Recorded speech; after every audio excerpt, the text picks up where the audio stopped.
Merci de nous écouter sur African Time. Nous sommes en onde moyenne sur 930 AM et sur Internet sur WP80930am.com. Voici la principale édition de l'actualité africaine en français.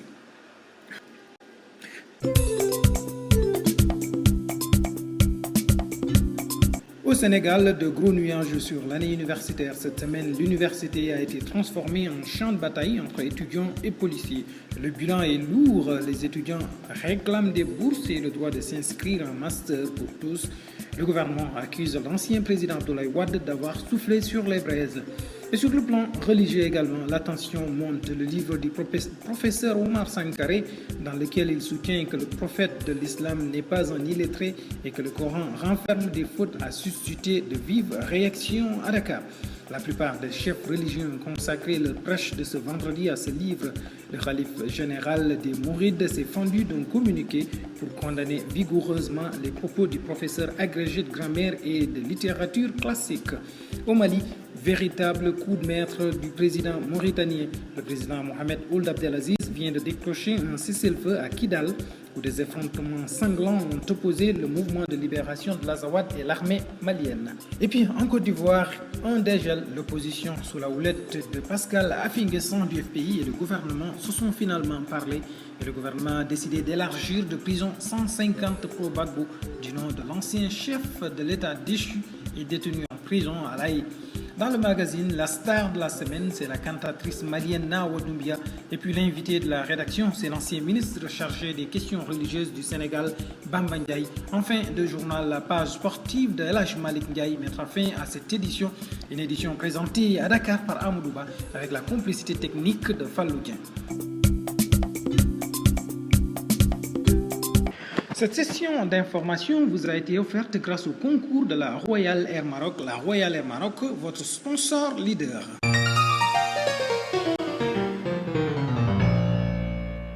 Mesdames, Messieurs, bonsoir et bienvenue. Au Sénégal, l'année universitaire de plus en plus menacée. Au cours de la semaine écoulée, des grèves ont été notées dans les différents campus du Sénégal. L'université de Dakar, des affrontements ont opposé des policiers et des étudiants enragés. Le bilan matériel est lourd, le campus mis sans dessus-dessous par les étudiants. Les policiers ont également pénétré dans le campus social pour malmener les grévistes qui réclament des bourses et le droit de s'inscrire en master. Le gouvernement, par le biais du ministre Mary Teuw Niane, soupçonne le président Abdoulaye Wade de manipuler les étudiants. Et sur le plan religieux, le livre de l'universitaire Omar Sankaré, intitulé Le Coran et la culture grecque, est en train de susciter des débats. Des chefs religieux enragés ont flétri le professeur. Le calife des Mourides a sorti un communiqué pour condamner les propos du professeur Sankaré. Le point de l'actualité au Sénégal, Ignace Ndeye. Cette semaine, la crise universitaire a secoué l'actualité au Sénégal. Dans les différentes universités du pays, les étudiants ont bandé les muscles cette semaine. Mais la tension a été beaucoup plus vive et palpable à l'université de Dakar, où les étudiants ont saccagé le centre des œuvres universitaires de Dakar, COUD. À l'origine de leur grogne, le paiement de leur bourse. Des étudiants qui fustigent non seulement le retard accusé dans le paiement, mais la réduction du de ces bourses. À Saint-Louis, les étudiants ont même quitté et déserté le campus au motif que sans bourse, ils ne peuvent pas assurer leur séjour dans cette université. Sous haute surveillance policière, toute la semaine, l'université Cheikh Anta Diop de Dakar essaie de penser ses mots et les responsables du COUD comptent de rester en justice les fauteurs de troubles. Le temple du savoir a les airs en ce moment d'un champ de ruines après une journée de mercredi mouvementée où la violence a atteint son paroxysme. Les stigmates sont d'ailleurs visibles dans l'espace universitaire après la colère des étudiants qui ont brûlé des panneaux et saccagé un peu partout. Le ministre de l'Enseignement supérieur, face à la presse cette semaine, a accusé le Parti démocratique sénégalais d'être responsable de la situation actuelle. La réplique du PDS ne s'est pas fait attendre. Au cours du comité directeur du Parti démocratique sénégalais, El Hadj Amadou Sall fulmine ceci. Nous sommes coupables d'avoir créé une bonne école. Nous sommes coupables d'avoir créé des universités partout. Wade est coupable d'avoir donné une bourse une aide à chaque étudiant, martèle le responsable libéral dans le journal Le Quotidien. La publication du livre de l'universitaire Omar Sankaré, Le Coran et la culture grecque, fait couler beaucoup de salive au Sénégal. Le khalife général des Mourides fait part de son indignation après la sortie du livre du professeur Omar Sankaré, dont il condamne vigoureusement les propos au caractère regrettable et attentatoire au message du Coran et à la dignité du prophète, paix et salut sur lui, et à la foi islamique. Dans un communiqué reçu à l'agence de presse sénégalaise APS, le khalife dit partager la peine de tous les musulmans et leur expose sa détermination à œuvrer avec eux à la défense de l'islam. Déjà, des organisations islamiques au Sénégal sont montées au créneau pour condamner et lancer une fatwa à l'encontre de l'universitaire, le professeur Omar Sankaré, qui, dans une interview accordée au journal LAS, déclare ne pas récuser le Coran. Il déclare que ce qu'il dit se trouve dans le Coran. En politique, le président du parti Réumi, l'ancien premier ministre Idrissa Seck, fait parler de lui. Dans une déclaration devant de nombreux militants, le maire de Thiès a maintenu ses critiques envers le régime de Macky Sall, qui, dit-il, tarde à répondre aux attentes des Sénégalais. À l'en croire, il faut mettre en place une équipe alternative à l'équipe qui est actuellement au pouvoir et qui a montré toutes ses limites, a déclaré le maire de Thiès, Idrissa Seck. Pendant ce temps, le débat enfle au Parti socialiste. Le premier secrétaire du Parti socialiste, Ousmane Tanordien, a fait savoir à qui veut l'entendre qu'il n'a jamais dit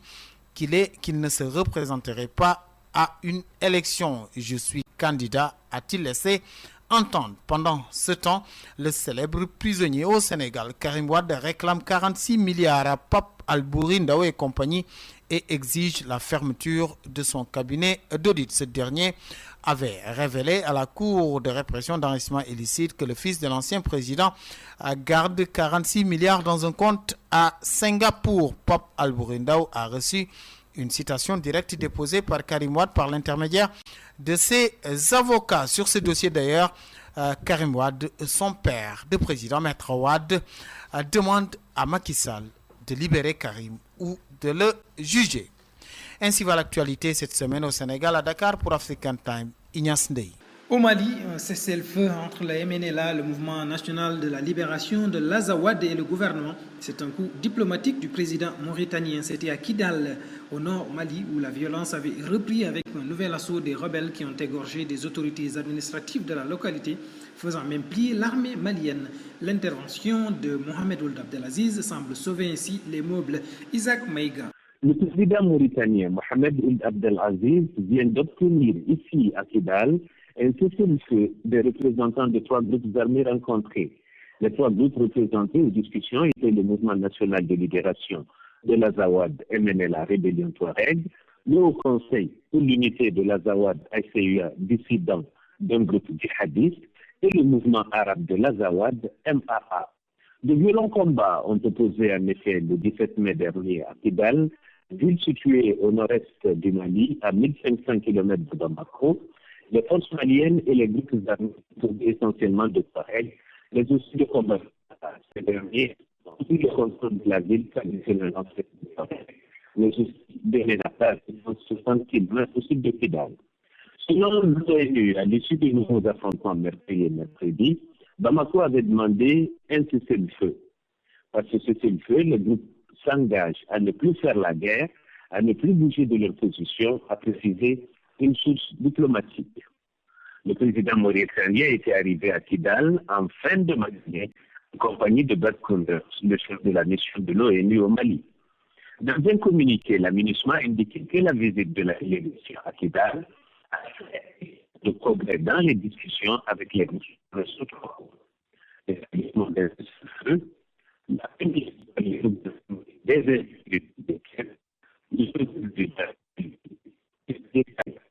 la situation de Kidal continue de soulever des débats. Le chef de l'opposition malienne, le député Souhaïli Cissé, a demandé hier au premier ministre malien de démissionner en raison de la situation créée à Kidal. Cette visite, rappelons-le, a été à l'origine d'un affrontement violent entre forces armées maliennes et groupes armés Touareg. Cette visite n'était donc pas et un risque inutile à estimer l'opposant. Selon lui, le Premier ministre malien a eu tort d'aller en ce moment à Kidal, surtout qu'il lui avait été déconseillé de s'y rendre. Peu de temps avant cette prise de position de M. Cissé, le Premier ministre avait indiqué lors d'une rencontre informelle avec la presse que sa visite avait été préparée un mois à l'avance avec l'opération Serval de la France et la MINUSMA. Il a ajouté que sa visite était dans l'ordre normal des choses, Kidal étant un territoire malien. Pour l'heure, les Maliens continuent de pleurer leurs morts. Outre la douzaine d'administrateurs civils froidement assassinés lors de cette visite, le bilan s'est considérablement alourdi avec l'attaque mercredi des positions rebelles par les forces armées maliennes dans une tentative de récupération du gouvernorat. Le carnage qui a suivi a fini à Kidal de blesser les Maliens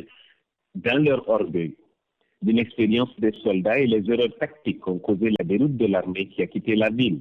Une vingtaine de morts dans les rangs de l'armée malienne,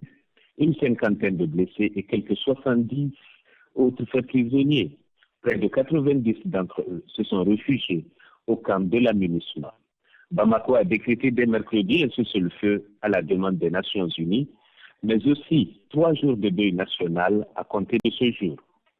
Quand bien même les forces navales et MINUSMA n'ont pas pris part aux hostilités, les Maliens à l'unisson ont battu le pavé pendant 48 heures tant à Bamako qu'à l'intérieur du pays pour dénoncer la passivité, voire la complicité des forces internationales. Le gouvernement a décrété ce deuil et entend le faire respecter par l'ensemble de la population. Face à la situation, le Premier ministre Moussa Mara appelle à la cohésion nationale et prend le serment de faire tout pour libérer Kidal. Et le gouvernement d'inviter à ne pas faire surtout de l'amalgame et de ne pas s'en prendre aux forces partenaires. Bamako, Isaac Maïga, pour African Time. En Côte d'Ivoire, la réconciliation est en marche. Le parti du président déchu Laurent Gbagbo a finalement rencontré le gouvernement. Au sortir de la rencontre, Pascal Affi-N'Guessan, le secrétaire général du FPI, le Front populaire ivoirien, a annoncé la libération de 150 prisonniers politiques proches de Laurent Gbagbo. Un signe de dégel, semble dire Etienne Tano, qui nous appelle d'Abidjan. Le gouvernement annonce la libération prochaine des 150 pro-Gbagbo. La reprise du dialogue politique entre le Front populaire ivoirien, principal parti de l'opposition, et le gouvernement a effectivement eu lieu le jeudi, comme annoncé la veille par le porte-parole du gouvernement ivoirien. À l'issue de l'entretien de plus de 2 heures, Pascal Affi-N'Guessan a déclaré à la presse que le gouvernement a fait des annonces, notamment la libération de 150 prisonniers politiques dans les heures qui suivent. Nous allons confronter nos chiffres puisque nous avons 740 prisonniers. En ce qui nous concerne, a expliqué le président du FPI. Le gouvernement a, selon lui, annoncé le dégel des comptes de certains proches de Laurent Gbagbo. Sur ce point, il y a des chiffres qui ont été déjà annoncés par le procureur de la République, a-t-il ajouté. L'ordre du jour de cette rencontre, selon lui, a porté entre autres sur la situation administrative des cadres du FPI, la situation des rentes viagères auxquelles ont eu droit certaines personnalités du parti, la situation des maisons occupées. Sur l'ensemble de ces questions, le gouvernement, selon lui, a apporté des informations, des précisions sur l'état d'avancement de ces différents dossiers, à souligner l'ex-premier ministre ivoirien. Nouvelle CI, le projet adopté le mardi dernier en commission à 29 voix contre 1. Ce projet de loi portant modification de la commission électorale indépendante a franchi le stade de l'examen avec une confortable majorité. La commission des affaires générales et institutionnelles, présidée par Mamadou Diarra, a donné son accord pour cette nouvelle monture de la CI proposée par le gouvernement. Ainsi, 30 membres de cette commission présents à l'hémicycle, 29 ont voté pour ce projet de loi et 1 contre. Le ministre d'État, ministre de l'Intérieur et de la Sécurité, Ahmed Bakariko, qui a défendu le projet, a justifié les modifications proposées du fait que Les conditions particulières que nécessitaient les élections de sortie de crise avaient conduit à la prise de mesures visant à répondre aux préoccupations des acteurs politiques de l'époque. Les mesures, selon M. Bakareko, mesures conjoncturelles, n'étant plus pertinentes dans un environnement institutionnel normalisé. Il convient d'apporter des correctifs nécessaires. Le député de Fort-Boué, député PDC RDA, Kwadjo Bertin, a voté contre ce projet de loi. Il a fait une proposition qu'il a justifiée par le fait que ce projet qui vise à permettre aux députés d'asseoir un cadre juridique approprié n'est pas de nature à instaurer la confiance entre les acteurs politiques ivoiriens. Football pour terminer, Coupe de la Confédération, l'Étoile du Sahel neutralise les COE de San Pedro et la SEC Mimosa coince le Real à Bamako. Le CSPOR a mal entamé la phase de poule de cette Coupe de la Confédération. Le dimanche dernier, pour le compte de la première journée disputée au stade Robert Champrou, le leader de la Ligue 1 du championnat ivoirien a partagé le point en deux avec une bonne formation de l'Étoile sportive du Sahel, un but partout. Après de nombreuses occasions gâchées, quant à la formation de la SEC, elle est allée coincer l'As Real à Bamako, à domicile. Un score un but partout lors de la première journée de la phase de poule. Dès la 68e minute, Vondo Douza a ouvert le score pour les Ivoiriens et Moussa Koné et Penalty a égalisé à 10 minutes de la fin de la rencontre. Au stade Modibo Keïta, le Real avait pourtant bien entamé le match avec une première occasion en or ratée par le même Moussa Koné suite à une longue chevauchée d'Ali Silla. Une rencontre qui va s'intensifier en seconde mi-temps avec de longues balles des Ivoiriens qui ont fait craquer la défense adverse. Mais vers la fin de la rencontre, les Maliens vont sauver la face en légalisant l'unique but des Jeunes Noirs. Toutefois, l'équipe malienne perd 2 précieux points à domicile. Etienne Tano, Abidjan pour African Time. American Language Center, le spécialiste de l'enseignement de la langue anglaise à New York, vous invite à visiter ses nouveaux locaux beaucoup plus spacieux et plus commodes pour votre apprentissage de la langue en Amérique. Il se situe au 229 Ouest, 36e rue, au 3e étage, entre la 7e et la 8e avenue, à 2 rues de Penn Station. Après 35 ans d'expérience et un corps d'enseignants hautement qualifiés, American Language Center propose des cours pour les débutants et pour tous ceux qui veulent approfondir leur connaissance de la langue. Les frais de scolarité d'American Language Center sont très compétitifs et son enseignement est le meilleur dans le pays. Pour les habitants de Queens, la branche locale est au Jackson Heights, 7501 Broadway. Pour tout renseignement, appelez 1-800-ENGLISH, 1-800-364-5474, 1-800-364-5474. Demandez après André.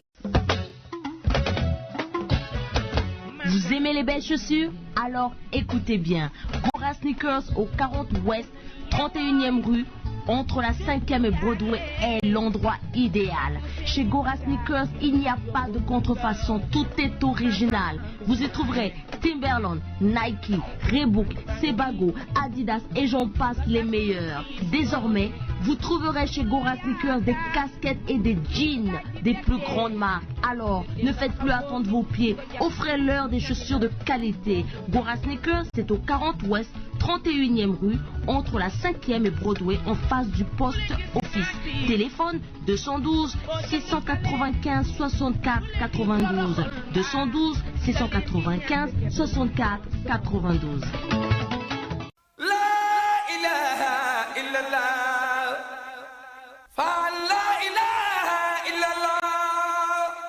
Ne vous fatiguez plus, envoyez vos conteneurs de meubles, de voitures et d'électroménagers au pays avec Baboul Mouridina International Express Shipping. Cette société envoie tout ce que vous voulez en Afrique de l'Ouest. Déposez donc vos bagages à Baboul Mouridina au 1214 Broadway, suite 212 ou appelez le 646 861 28 14. Pour plus d'informations, appelez Modoufal au 646 296 24 53 ou Mustapha Diop au 646 696 59 87. Avec 20 ans de service pour vous, messieurs, dames, Baboul Mouridina International Express Shipping se déplace à votre domicile.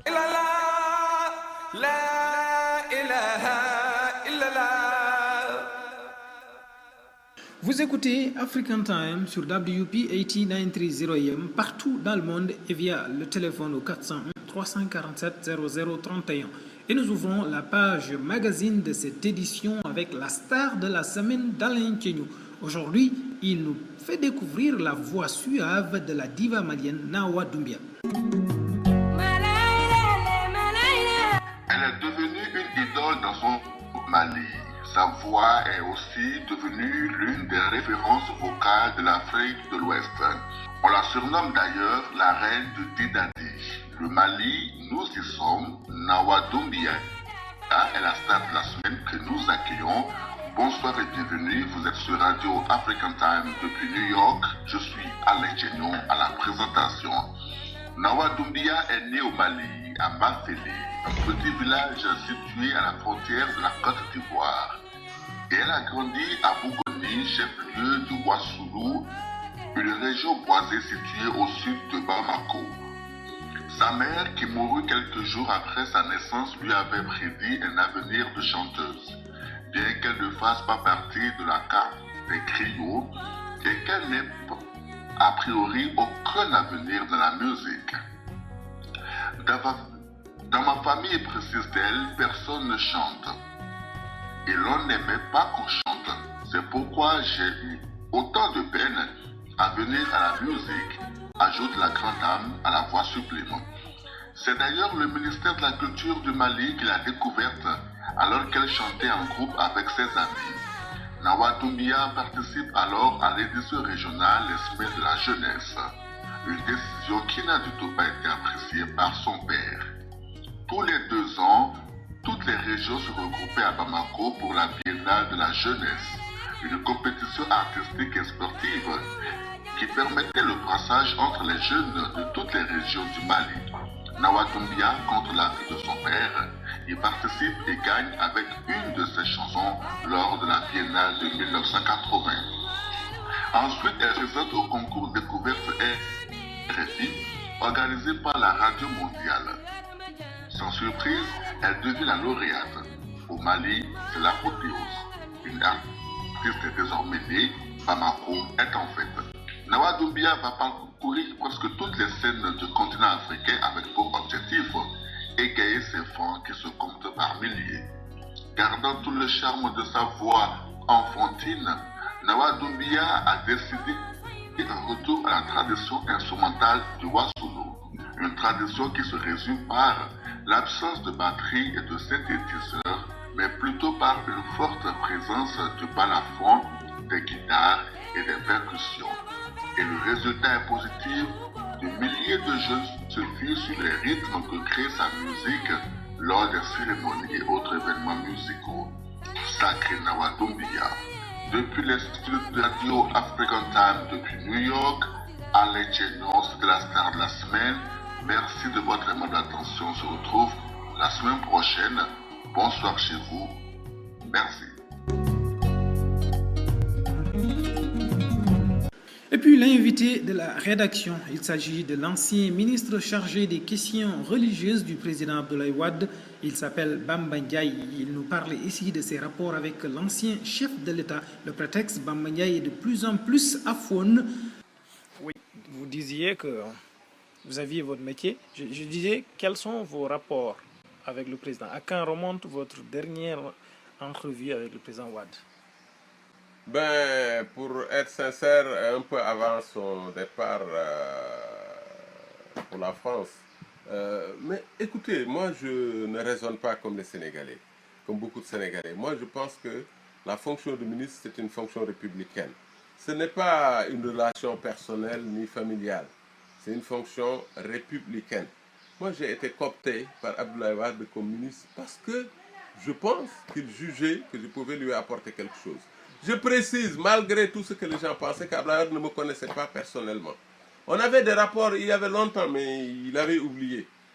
Il m'a vu à travers une émission de télé. dans un débat à Al-Fadjri. Il était en France.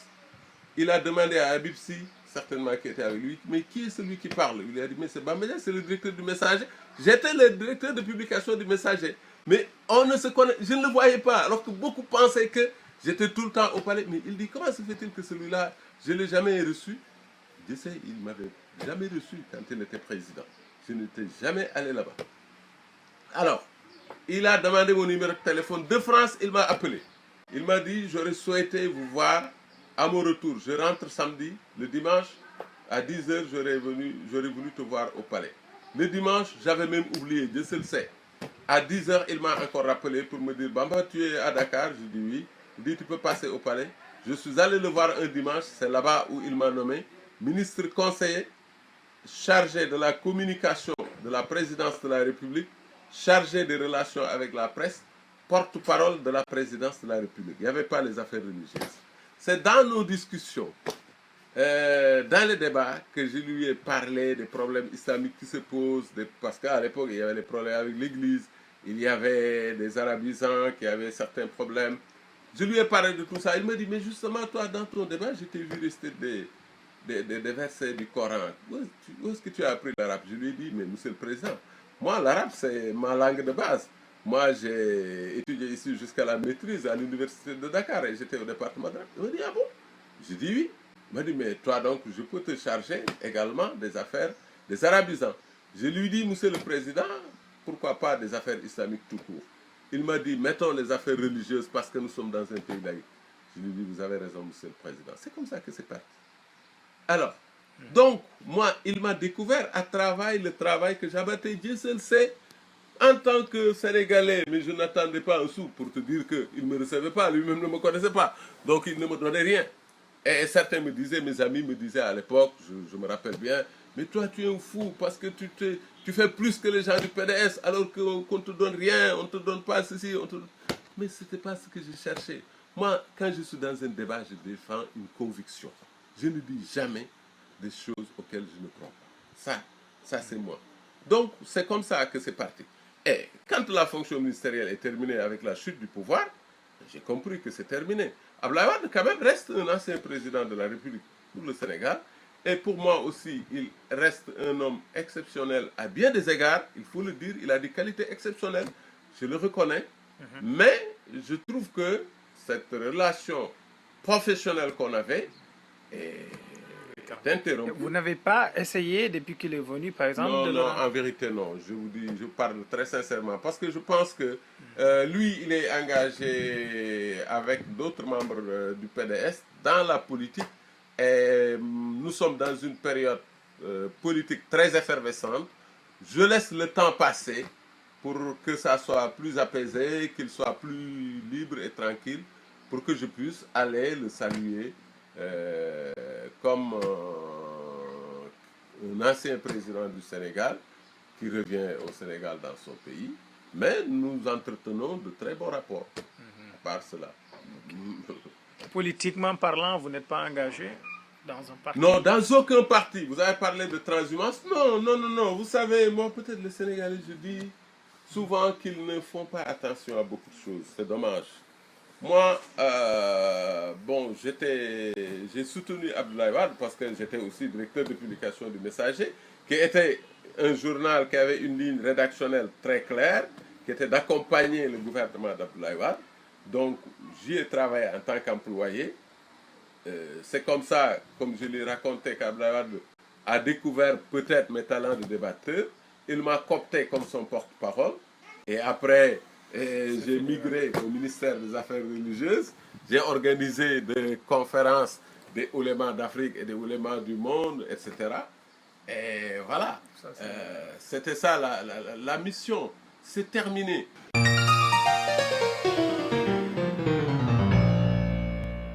Après plusieurs années de dur labeur à l'étranger, certains éprouvent le besoin d'investir les économies dans un placement sûr et très rentable pour préparer une retraite tranquille et assurer un avenir serein à vos enfants, il n'y a pas meilleur moyen que d'acquérir une propriété immobilière d'une qualité exceptionnelle dans une zone résidentielle de Dakar. La société Canal Immo SA vous offre la parfaite opportunité avec des villas de très grand standing de son programme Les Résidences Tchalala Marinas à Anne Marinas Bel Air, zone résidentielle à 5 minutes de la mer, à 15 minutes du centre-ville, avec un réseau routier Yimena refait à neuf, commerce de proximité, supérette, marché, pharmacie, boutique, etc., infrastructures pour loisirs, tennis, piscine, école, lieux de culte. Les résidences Tchalala Marina sont une cité fermée avec les aménagements requis pour une cité moderne, agréable et sécurisée. Un réseau électrique souterrain, un réseau assaini tout à l'égout, une station de refoulement, un système d'évacuation des eaux usées et pluviales. Canal Immo SA vous propose les villas Sana avec une surface bâtie de plus de 220 mètres carrés et les villas Aïcha, une surface bâtie de près de 356 mètres carrés. Chaque villa présente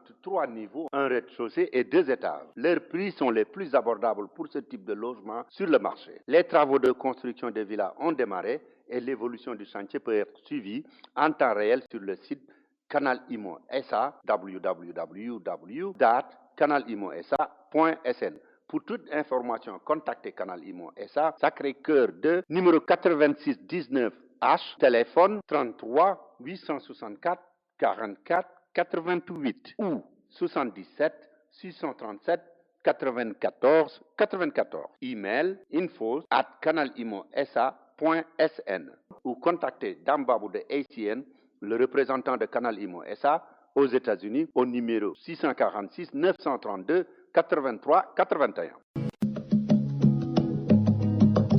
La Banque de l'Habitat du Sénégal, BHS, est heureuse de vous annoncer ses nouvelles branches BHS Baltimore, 58 14 York Road, téléphone 410 387 22 76, 410 387 22 76, BHS Philadelphia, 535 South 52e Street Philadelphia, téléphone 215 863 80 02, 215 863 80 02.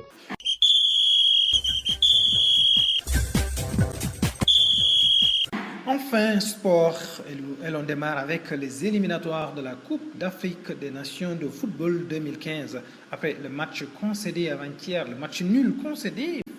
avant-hier face au Burkina à Ouagadougou, les Lions du Sénégal préparent un autre match. Ce sera contre le Kosovo. Elhaj Malik Ndiaye. Bonsoir, l'actualité sportive. Nous la démarrons par le football avec les matchs amicaux internationaux. Le Sénégal joue contre le Kosovo dimanche 25 à partir de 16h GMT. Baye Oumar Niasse, Diafara Sakho et Salih Sani ont rejoint le groupe. Les Lions s'entraînent cet après-midi à Genève. Une séance de décrassage. Le Sénégal a joué mercredi dernier contre le Burkina Faso. Un match soldé par un but partout. Les Sénégalais ont ouvert la marque sur balle arrêtée par Pape Diop. Les autres l'ont égalisé dans les ultimes minutes de jeu, ce qui pose encore le problème du but encaissé en fin de match. Ce match nul, le énième de Giresse, n'est pas du goût des sportifs sénégalais qui s'interrogent sur la capacité du technicien français à gérer le groupe du Sénégal.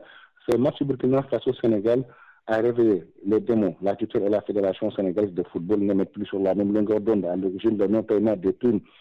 Elles seront finalement payées après le match Sénégal-Kosovo du 25 mai à Genève. Ces matchs amicaux internationaux entrent dans le cadre des préparatifs des éliminatoires de la CAN 2015. Le Sénégal jouera son premier match le 6 septembre prochain à Dakar, mais il y a des inquiétudes. Le stade Léopold Sédar Senghor est toujours en réflexion. Et une mission de prospection de la Confédération africaine de football est attendue à Dakar le 27 mai. Toujours en football, la grande nuit du football africain a vécu. La manifestation a été organisée par notre confrère Ali Goloko. Le capitaine des Aigles du Mali, Seydou Keïta, d'anciens internationaux ivoiriens et sénégalais étaient présents. Occasion saisie par le capitaine malien Seydou Keïta, il a appelé au calme par rapport à la situation qui sévit au Nord-Mali. Nous parlons du mondial 2014 avec le Brésil, toujours secoué par des manifestations.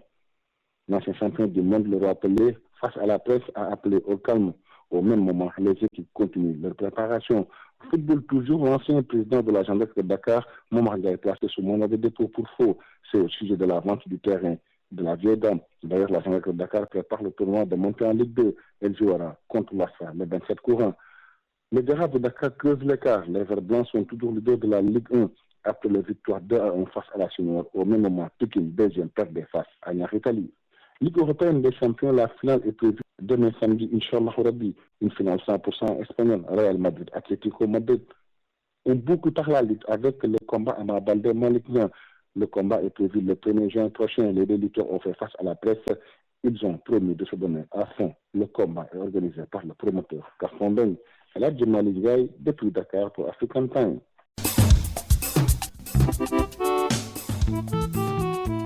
C'est la fin de cette édition. Bonne fin de soirée. Merci de votre fidélité et de votre confiance. Merci à Fallou Dieng pour la réalisation et la mise en onde technique de cette édition. Je vous retrouve vendredi prochain, même heure, avec différentes informations sur le continent. Au revoir.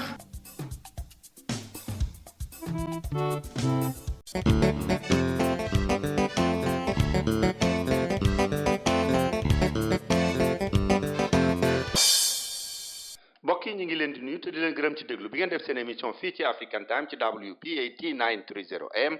yéen a ngi ñuy déglu itam ci yollele.com seen mbokk Dambab moo ne ci micro bi moo nekk itam ci machine bi ni ngeen ko baaxoo di def itam bu fekkee ne da ngeen am lu ngeen bëgg a dégluwaat ci émission bi lu mel ne Xaadim Samb bi nga xam ne daf ci daan jàll ak lu mel ne Pape Ndaw man ngeen koo déglu itam ci seneplus.com seneplus.com te ñu xamal leen ne seneplus.com coupe du monde bii di ñëw vidéo yi man ngeen ko seetaan live match yépp ak photo yoo xam ne ay junniy photo lay doon ci lu mbiru football bi seneplus.com bu leen ko fàtte déglu leen ko kon nañ ko baaxoo di defee ak yéen moom lañ noonu lañ ko defee tey ji ci àjjuma ju nag dañ leen di xabaar yi bu ñu noppee ci xabaar yi door leen a indi yëgle yi balaa nuy tàggoo ak yéen seen mbokk Damba moo ne ci micro bi di leen indi émission bi mu jóge fii ci Ndakaaru Njaay Sénégal moom demoon nañu ba yaakaar ne étudiants yu xeexoo ki police di tas di toj di yori semiñ ki jaasi loolu bu fa jógewul itam dana fa gëjati waaye dellu seeti na jaxase na dëkk ba lool daanu ci waxtaan ak ki nga xam ne mooy Pape Ndaw dana dellu seeg ñun itam ci ne aw yëngatu fu mu amee ci am réewum Sénégal ñi nga xam ne ñoo yor mbiru politique ba danañ ko latoo ñi contre di ŋàññ ñi ànd ak nguur gi di tagg kon nag loolu yëpp Pape Ndaw dana ñëw wax ceeg ñun président Abdoulaye Wade nag moom doon na ŋàññi yu métti ay bis yi weesu yëpp waaye Pape Ndaw nee na dafa mel ne moom kat bisaabam bi sotti na ci ndox ba mu xaw a woyof lool ndaje mi nga xam ne partem def na ko lu mel noonu def la ñu wax ne moo fa jóge dañu laaj Pape Ndaw mu expliquer ñu loolu mooy lan bu fekkee ne moom mi ngi yolomal itam Karim Wade moom di doomam nee na moom day porter plainte ki ko wax ne gisal na ko xaalis bu bari ci 46 milliards ba mu ne ko sax yow li nga may dàmpe mooy 46 milliards daanu laaj Pape Ndaw kooku mooy kan ak lan la wax ba Karim di ko laaj loolu daanu dellu si itam ci mbiri Barthélémy Dias ndax de gëjës na koo dégg ba mbokki ña ñu wax ne dafa faatu woon ca xeexoo ba amoon ca meereem ba di tàmbali daanaka di mer wala ñuy bëgg a seen yaakaar di bëgg a yàqi waaye kat juge d'instruction ba nee na Barthélémy nii nag danañ ko yóbbu tribunal atte ko Pape Ndaw dana ci ñëw ak ñun Pape Ndaw dana ñëw ak ñun itam ci yeneen xabaar yu bëree bëri yoo xam ne ma nga xew ca Sénégal rawatina nag ki nga xam ne mooy Omar Sangaré di professeur buy jàngale ca université fan yëpp ñu di ko dégg ci béjo bu mu amoon ak France ak yooyu mu génne benn téere nee nañ daal da cay dingat alxuraan da cay dingat itam ne Fatiha génn na balaa yi Seydina Mohamed yonent bi di ko indi ak yooyu mu indi coow yu bëree bëri daañu ci dellu si ak ki nga xam ne mooy Oustaz Sall bu Sud FM ngeen yàgg koo dégg ci African Time lim ci jote wax daanu leen ko tegal am na waxtaan wu nu séq ak moom sax waaye dañ leen koy tënkal rek duñ ko mën a teg ndax dafay gudd lool waaye daañu leen wax li nu wax ak moom daanu dellu si ak Pape Ndaw itam ci yeneen xabaar yu bari lool ca réew ma noo ngi jéem a jot Xaadim Samb ba nu tàmbalee ba léegi waaye dafa mel ne moom tey jii xamuñu fan la nekk téléphone am mënuñu koo jot defe naa ne kon li ñu def rek ci lu jëm ci mbiru tàggat yaram daanu tënk li ci war a xew ak ki nga xam ne mooy El Hadji Malick Ndiaye seen mbokk Dame Ba moo nekk ci micro bi moo nekk itam ci machine bi.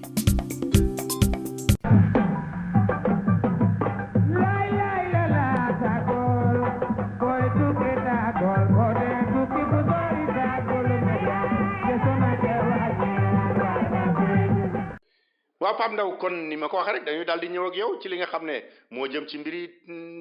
xabaar yi bawoo Sénégal étudiants ya kat yëngalati nañu waaye bi yoon dafa mel ne police dafa dal ci seen kaw ba mu metti lool Pape Ndaw daam li wér te wóor moo di mbirum étudiants yi jàppal ne Sénégal amagu ci pexe ndax àllarba ji ñu gën tàngoon na jër diggante ñi nga xam ne bii ñoom ñooy étudiants yi ak takk der yi xeexoo boo xam ne ni kenn mënu laa wax nu mu mel étudiants yi jël ngànnaay yi nga xam ne bii moom la ñuy faral di yore muy ay doj yoo xam ne dañu koy jolombaane alkaati yi jël li nga xam ne bi moo di seen gànnaay mooy grenade lacrymogène yi nga xam ne mii dafa mel ni li ñu ci am du jeex di leen ko joor ñoom tamit coow li jàpp kaw jàpp suuf dàqante bi xeexoo bi jàppal bàyyil coow li aw fu nekk te xam nga yu ni mel bu xasee am rek fi nga xam ne bii moo di avenue Cheikh Anta Diop bi nga xam ne bii mbedd mu nit ñi faral di jaar la daanaka kenn dootu fa jaar rapide yeeg njaga njaay yeeg tata yeeg bis yi dootuñu fa jaar Dakar dem dikk yi dootuñu ko fa jaar bu fa defee dal bu ko defee wàllu dem beeg dikk bi indi pëccëxoo goo xam ne bii kenn xamul lan la te coow li ko indi yëpp encore daam mooy li nga xam ne toujours dana koy nemmeeku ci étudiants yi di ko xultu muy payoor ak seen bourse ay bourse yoo xam ne moom la ñu doon laaj daal moom moo fi indi xeexoo boobu nga xam ne bii dem na ba mujj jéggi dayoo boole ci tamit li nga xam ne bii moo ci gën a doy waar étudiants yi léeg-léeg dañu del yem duñu tàggoog yaay ma yónni ndax fi nga xam ne bii moom moo di COUD di administration bi nga xam ne bii mooy toppatoo seen i mbiri xaalis yi fa lañ koy toppatoo mbiri néeg yi fa lañ koy toppatoo étudiants yi feebar rek affaire yi fa lañ koy toppatoo xale yi dañu faa jaar indi ay jaasee ki sémmiñ nga xam nga jaasee ki sémmiñ yooyu lawbe yi góor lañ daan gis ñu koy faral di yore mais léegi étudiants yi ñoom itamit dañoo bëgg def fu ñu tourné yore li nga xam ne bii moom la ñuy wax ak ngànnaay xeex boo xam ne bii kenn xamul fu muy mujj ba tax na ginnaaw gi boo ñëwoon ci place boobu nga xam ne nii moo di place su COUD da ngay foog ne nii ab guerre moo fi amoon ba jeex pneu yi ñu taal fi ñuy wax couloir de la mort ay ordinateurs yi ñu toj ay bureaux yu ñu yàq ba nga xam ne bii ñii liggéeykat yi biñ ñëwee sax amuñu woon fu ñu jaar pour mën a dugg ci seen i bureau bu fekkee ne mën nañ koo tuddee bureau sax ndax dara nekkatu fa woon ba loolu tax nit ñi naan wax dëgg yàlla étudiants yi bu fekkee ne bii dañoo am lu leen naqadi war nañu koo mën a xultu waaye nag am na benn façon yàq boo xam ne ni waratuñu koo mën a yàq ci alkaati yi tamit beneen côté xam nga dañuy wax naan université dafa am li ñuy wax franchise universitaire maanaam takk der yi waruñu faa dugg ndax foofu étudiants yeeku moom dañu fay jàngee mais tamit bi yoon gars yi jot nañu faa dugg pëccëxoo bi coow li jàpp kaw jàpp suuf ba tax na am na tamit étudiants yoo xam ne même bi ay wi jeexee ñu ngi doon jéem a wut fu ñu sowee seen bakkan ñi am njëg dal di yenu seen i bagage li ñu am dal di fay gaaw a génn boo leen xoolee nii xam ne dañoo tiit dugg taxi waxaale dem seen yoon ñi nga xam ne bii amuñu beneen pexe dal di dem jëli ay njagajaay yu ni mel pour dem ñibbi donte nag tamit ci mujjantal gi li nga xam ne bii moom la étudiants yi doon xultu muy seen bourse yooyu commencé woon nañu leen koo fay ndax xam nga léegi dañu koy jaarale ci benn banque bu ñuy wax Ecobank alors fi mu nekk nii am na étudiants yoo xam ne nii jot nañoo dem fayu am na ñoo xam ne nii xëy na compte la ñu amagul moo tax fayaguñu mais loo ci mën a dégg daal daam mbir mi ngi bëgg a jéggi dayo waaw niñ ko mën a séenoo itam noonu la demee rek ndaxte ñi nga xam ne ñooy policiers yi ñoom xeexoon nañu ñoom waaye ñi yor mbiru politique bi itam ku nekk yaa ngi koy jéem a jiiñ sa morom ministre bi Mary Teuw Niane dafa wax ne Ablaye Wade moo na fi bàyyi loo xam ne kenn xamul lan la kenn xamul fu ñu koy lijjantee ji. waaw parce que xam nga Mary Teuw Niane moom li mu wax dafa leer nañ dafa jàpp ne rek coow li yëpp Ablaye Wade moo ko indi parce que démb ak bërki démb laataa Ablaye Wade di fi ñëw étudiants yi daan nañu am bourse mais bourse yi daawuñu ko def ubbi rek ku ñëw jot yi dafa am ñoo xam ne nii ñoom la ñu daan tànn di leen jox bourse ak noo xam ne nii noonu lañ ko daan tànnee Ablaye Wade nag bi mu ñëwee moom ci ayam ci la daal di jël bourse bi daal di koy généraliser maanaam képp koo xam ne nii étudiant ngi rek ñu jàpp ne danañ la jox bourse wala ndimbal loolu nag tey jii étudiants yi dañu dem ba def ko loo xam ne nii dañu ne moomeel kenn du ko laal kenn du ci dellu ginnaaw ci waxtu woo xam ne bii nguur gi dañuy wax naan mbirum bourse yi war nañu mën a xool nag naka la ñu koy doxalaatee ba tax na sax fi mu nekk nii ci comité directeur bu parti démocratique sénégalais bi ñu doon def maître Sall mi nga xam ne bii ci ñoom la bokk mi ngi doon yëkkati ci xultu di wax naan tey jii ñoom am na foo xam ne nii dañ fa yóbbu woon njàng mi mais tey ñi nga xam ne bii ñoom ñoo fi nekk ñu ngi koy yàq ci waxtu woo xam ne bii Mary Teuw Niane di jëwriñ ji ñu dénk mbirum njàng mi ngi wax naan non gars yi fi nekkoon ñoo fi dugal ay problème yoo xam ne yi kenn xamul fu ñu koy lijjantee léegi ba tax na sax même université politique bi ak coow li ak tendance yeeg yooyu dafa gën a bari boo xam ne bii jéggi na dayoo loo ci mën a dégg daal daam mooy fi mu nekk nii mbirum université moom defe naa ne jot na nag ñu xool ci lan mooy doon saafara parce que nag mbir yi mi ngi bëgg a jéggi dayoo. waaw mais ki nga xam ne mooy Idrissa Seck moom itam ci ñi def politique bi la bokk fan yi yëpp dafa mel ne moom dafa gajadam ci mbiru étudiants yi sax dellu siwaat na ci. Idrissa Seck kayitaan yi ñu toll daam li muy demee rek mooy namm ca yebbu ca ku ma ca ba ma jël ndax fi mu nekk nii mi ngi yekk xeme mi ngi yekk lu mel ni xeme kon ñi nga xam ne bii moo di nguuru Macky Sall ba tax na mbirum étudiants yi yéy na yàbbi waat jëm ci mbir moomu ndax moom jàpp na ne Macky Sall moo mënul yore réew mi nga xam ne bii moo di réewum Sénégal bokk ci lu muy gën a métti lu nag nee na fitna wi nga xam ne bi takk der yi indi nañu ko université Cheikh Anta Diop bu Dakar loolu dafay firndeel li muy wax naan Macky mënul yore réew mi ndax moom dafa jàpp ne li nga xam ne bi moom la gis lu jéggi dayoo la ndax nee na fi nga xam ne bii moo di université wala université yi nga xam ne bii gone yi dañu fay jàngee dafa nekk loo xam ne ni dañ ko war a màggal dañ ko war a sargal ndax moom Idriss Seck nee na dafa jàpp ne étudiant dafa nekk loo xam ne nii mënta ñàkk parce que ñoom ñooy ñi nga xam ne bii ëllëg ak si biir ci ñoom la ñu yaakaar pour ñu yore réew mi parce que dañoo nekk ndaw yoo xam ne ni dañuy sàkku xam-xam te mu jàpp ne ndaw yi Sénégal ndaw yu mën a jàng lañu ndaw yoo xam ne nii dañ leen war a jàppale war leen a mën a dimbale mais tey jii muy métudlu li nga xam ne bii ñeenti junne ak ñetti téeméeri bachelier maanaam ñoo xam ne ni dañuy door a am baccalauréat kenn orienté wu leen nee na am ci ñoom juróom-ñetti téeméer yoo xam ne dañu leen orienté mais ba léegi mënuñu leen a inscrire maanaam mënuñoo bindu pour wéyal seen njàng Idriss Seck moom li mu jàpp rek mooy Macky Sall moo yàq réew mi te tey jii li nga xam ne bii moom mooy li mu war a gën a mën a lijjanti war ko gën a mën a toppatoo li mu gën a gaawee mooy toppatoo mbirum étudiants yi toppatoo tamit li nga xam ne bi moo di mbirum bourse familiale yi bu ko defee ndaw yi mën a am noo xam ne ni danañu ko lijjantee seen i mbir waaye du caageenu nag daf fiy nekk di ñu leen di bunduxataal ak di leen tumaak di leen dóor ay grenade lacrymogène ndax loolu moom dafa jàpp ne du lenn rek bu dul ni ñu koy waxee ci tubaab massacrer ay ndaw maanaam bunduxataal leen sonal leen dugal leen ci loo xam ne ni du li leen tax a jóg ndax ñoom jàng moo leen yitteel. waaw mais xam nga Idriss Seck bi muy door a dellu si ci fan yi nga xam ne ci la président Abdoulaye Wade dellu si moom itam ñoom ñaar ñëpp ñu bokkoon nekk France lu yàgg-yàgg ñu bari def ne woon dafa mel ne kat ñoom dañ naan jaaral fee ma jaar fee nu daje dóor waaye fi mu nekk nii moom bi muy tàngal dafa mel ne am na ñu naan président Abdoulaye Wade day ñëw dem bi nga doon junj léegi moom dafa mel ne kuy seddal. waaw daam ci lu leer day Abdoulaye Wade mën nañoo jàpp ne fi mu nekk nii moom dafay xaw a seddal ni nga xam ne bi noonu la ñu koy waxee ndax ci comité directeur bi nga xam ne bi parti démocratique sénégalais di PDS parti Abdoulaye Wade def nañu ko alors foofee ñu bari dañu jàppoon ne xëy na Wade bu ñëwee dafay xamba taal bi wala dégg nga ma day wut mat pour dolli ci ndax yëf yi gën a tàkk mais nag dañu wax ne Abdoulaye Wade bi nga xam ne bii ñëw na daal dafa mel ni ku daal di xaw a yolomal ndax ku demee ni ki Abdoulaye Faye wala Ndeye Gaye Cissé ñoom dañu doon yëngal di wax naan ni nga xam ne bii noonu la mag yi doxee daal ak yàq yi mu yàq ak problème yi mu fi indi war nañoo mën a xool nag nu ñu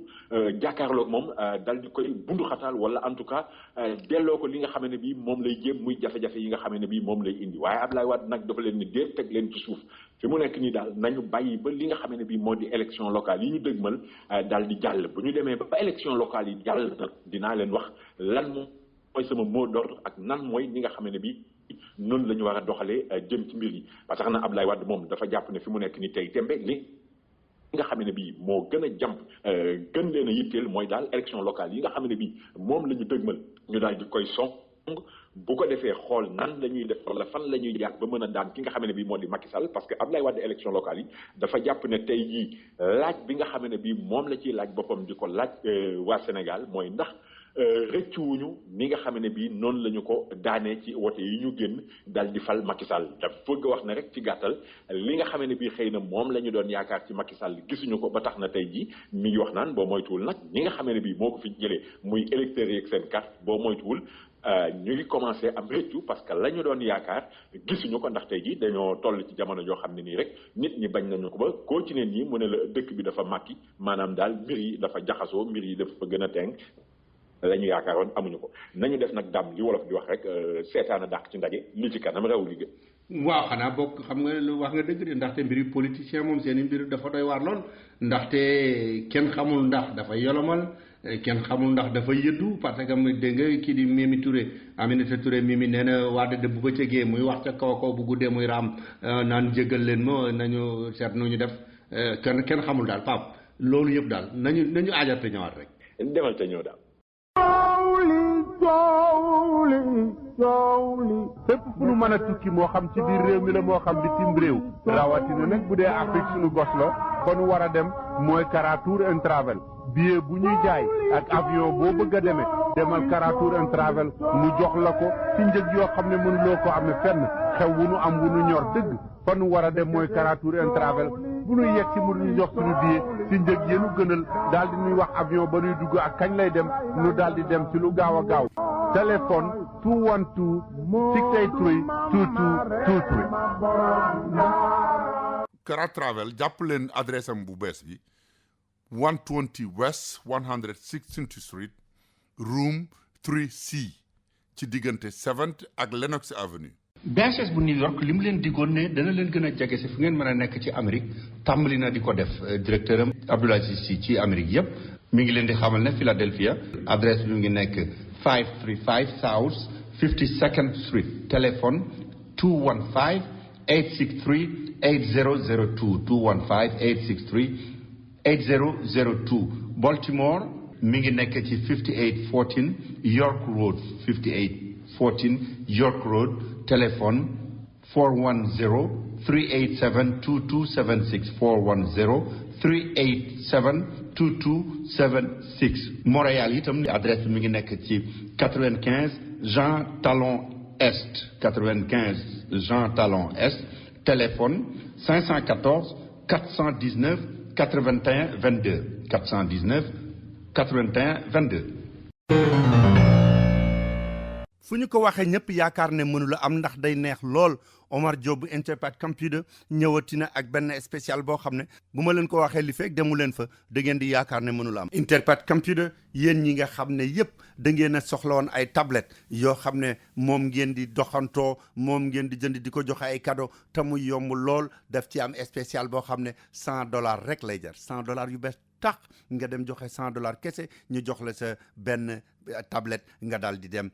di dugg sa internet di jël say photo lépp loo xam ne mën nga ko def ci li ngay jëndee ay centaines de dollars yu dul jeex tablette yooyu mën nga ko cee def loolu mooy li xew fi mu nekk nii ci Interpat Computer. Interpat Computer mi ngi nekk ci 15 West 116th Street ci diggante 5th ak Lenox Avenue téléphone 212 423 97 50 di leen jaay Dell computer buy dox na mu war a doxee ànd ak écran ànd ak keyboard ànd ak mouse lépp pour $139. te Omar Diop da leen di xamal ne bu ngeen amee seen business bu bees lépp luy installation ye muy sécurité ba muy musique ba muy computer muy network ba lépp moo leen koy defal ba mu mat sëkk ci njëg yoo xam ne du ngeen ko amee fenn te qualité ba muy doon fu ngeen manti demee du ngeen ko gis. woo leen ko ci 212 423 9750.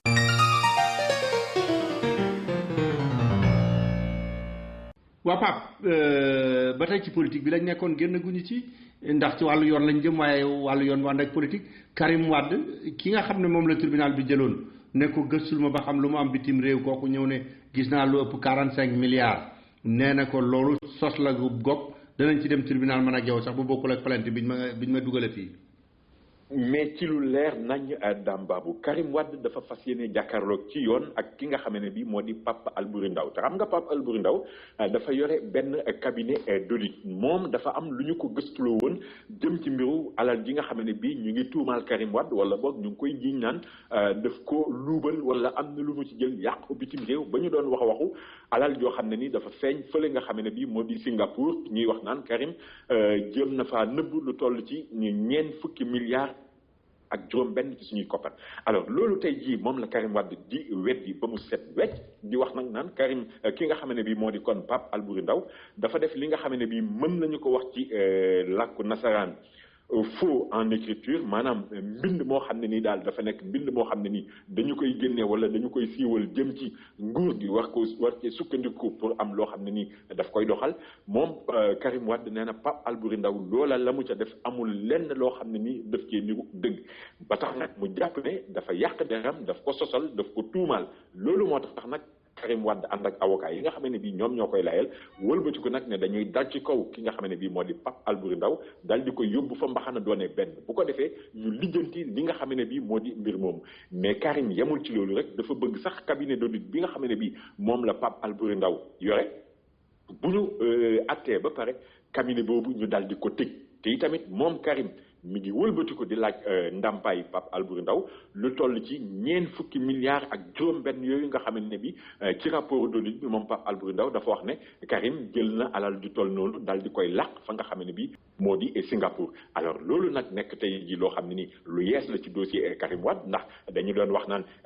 moom danañu ko atte ci weeru juin wi nga xam ne bii moo ñu dëgmal ñu jóge foofu am ñoo xam ne seen xam-xam dafa màcc jëm ci yoon ñuy wax naan déet bu leen gaaw parce que yoon ni mu tëralee mbir yi dafa ne daal en tout cas bu fekkee ne bii dossier bi pare na ba ñu wax ne war nañu ko mën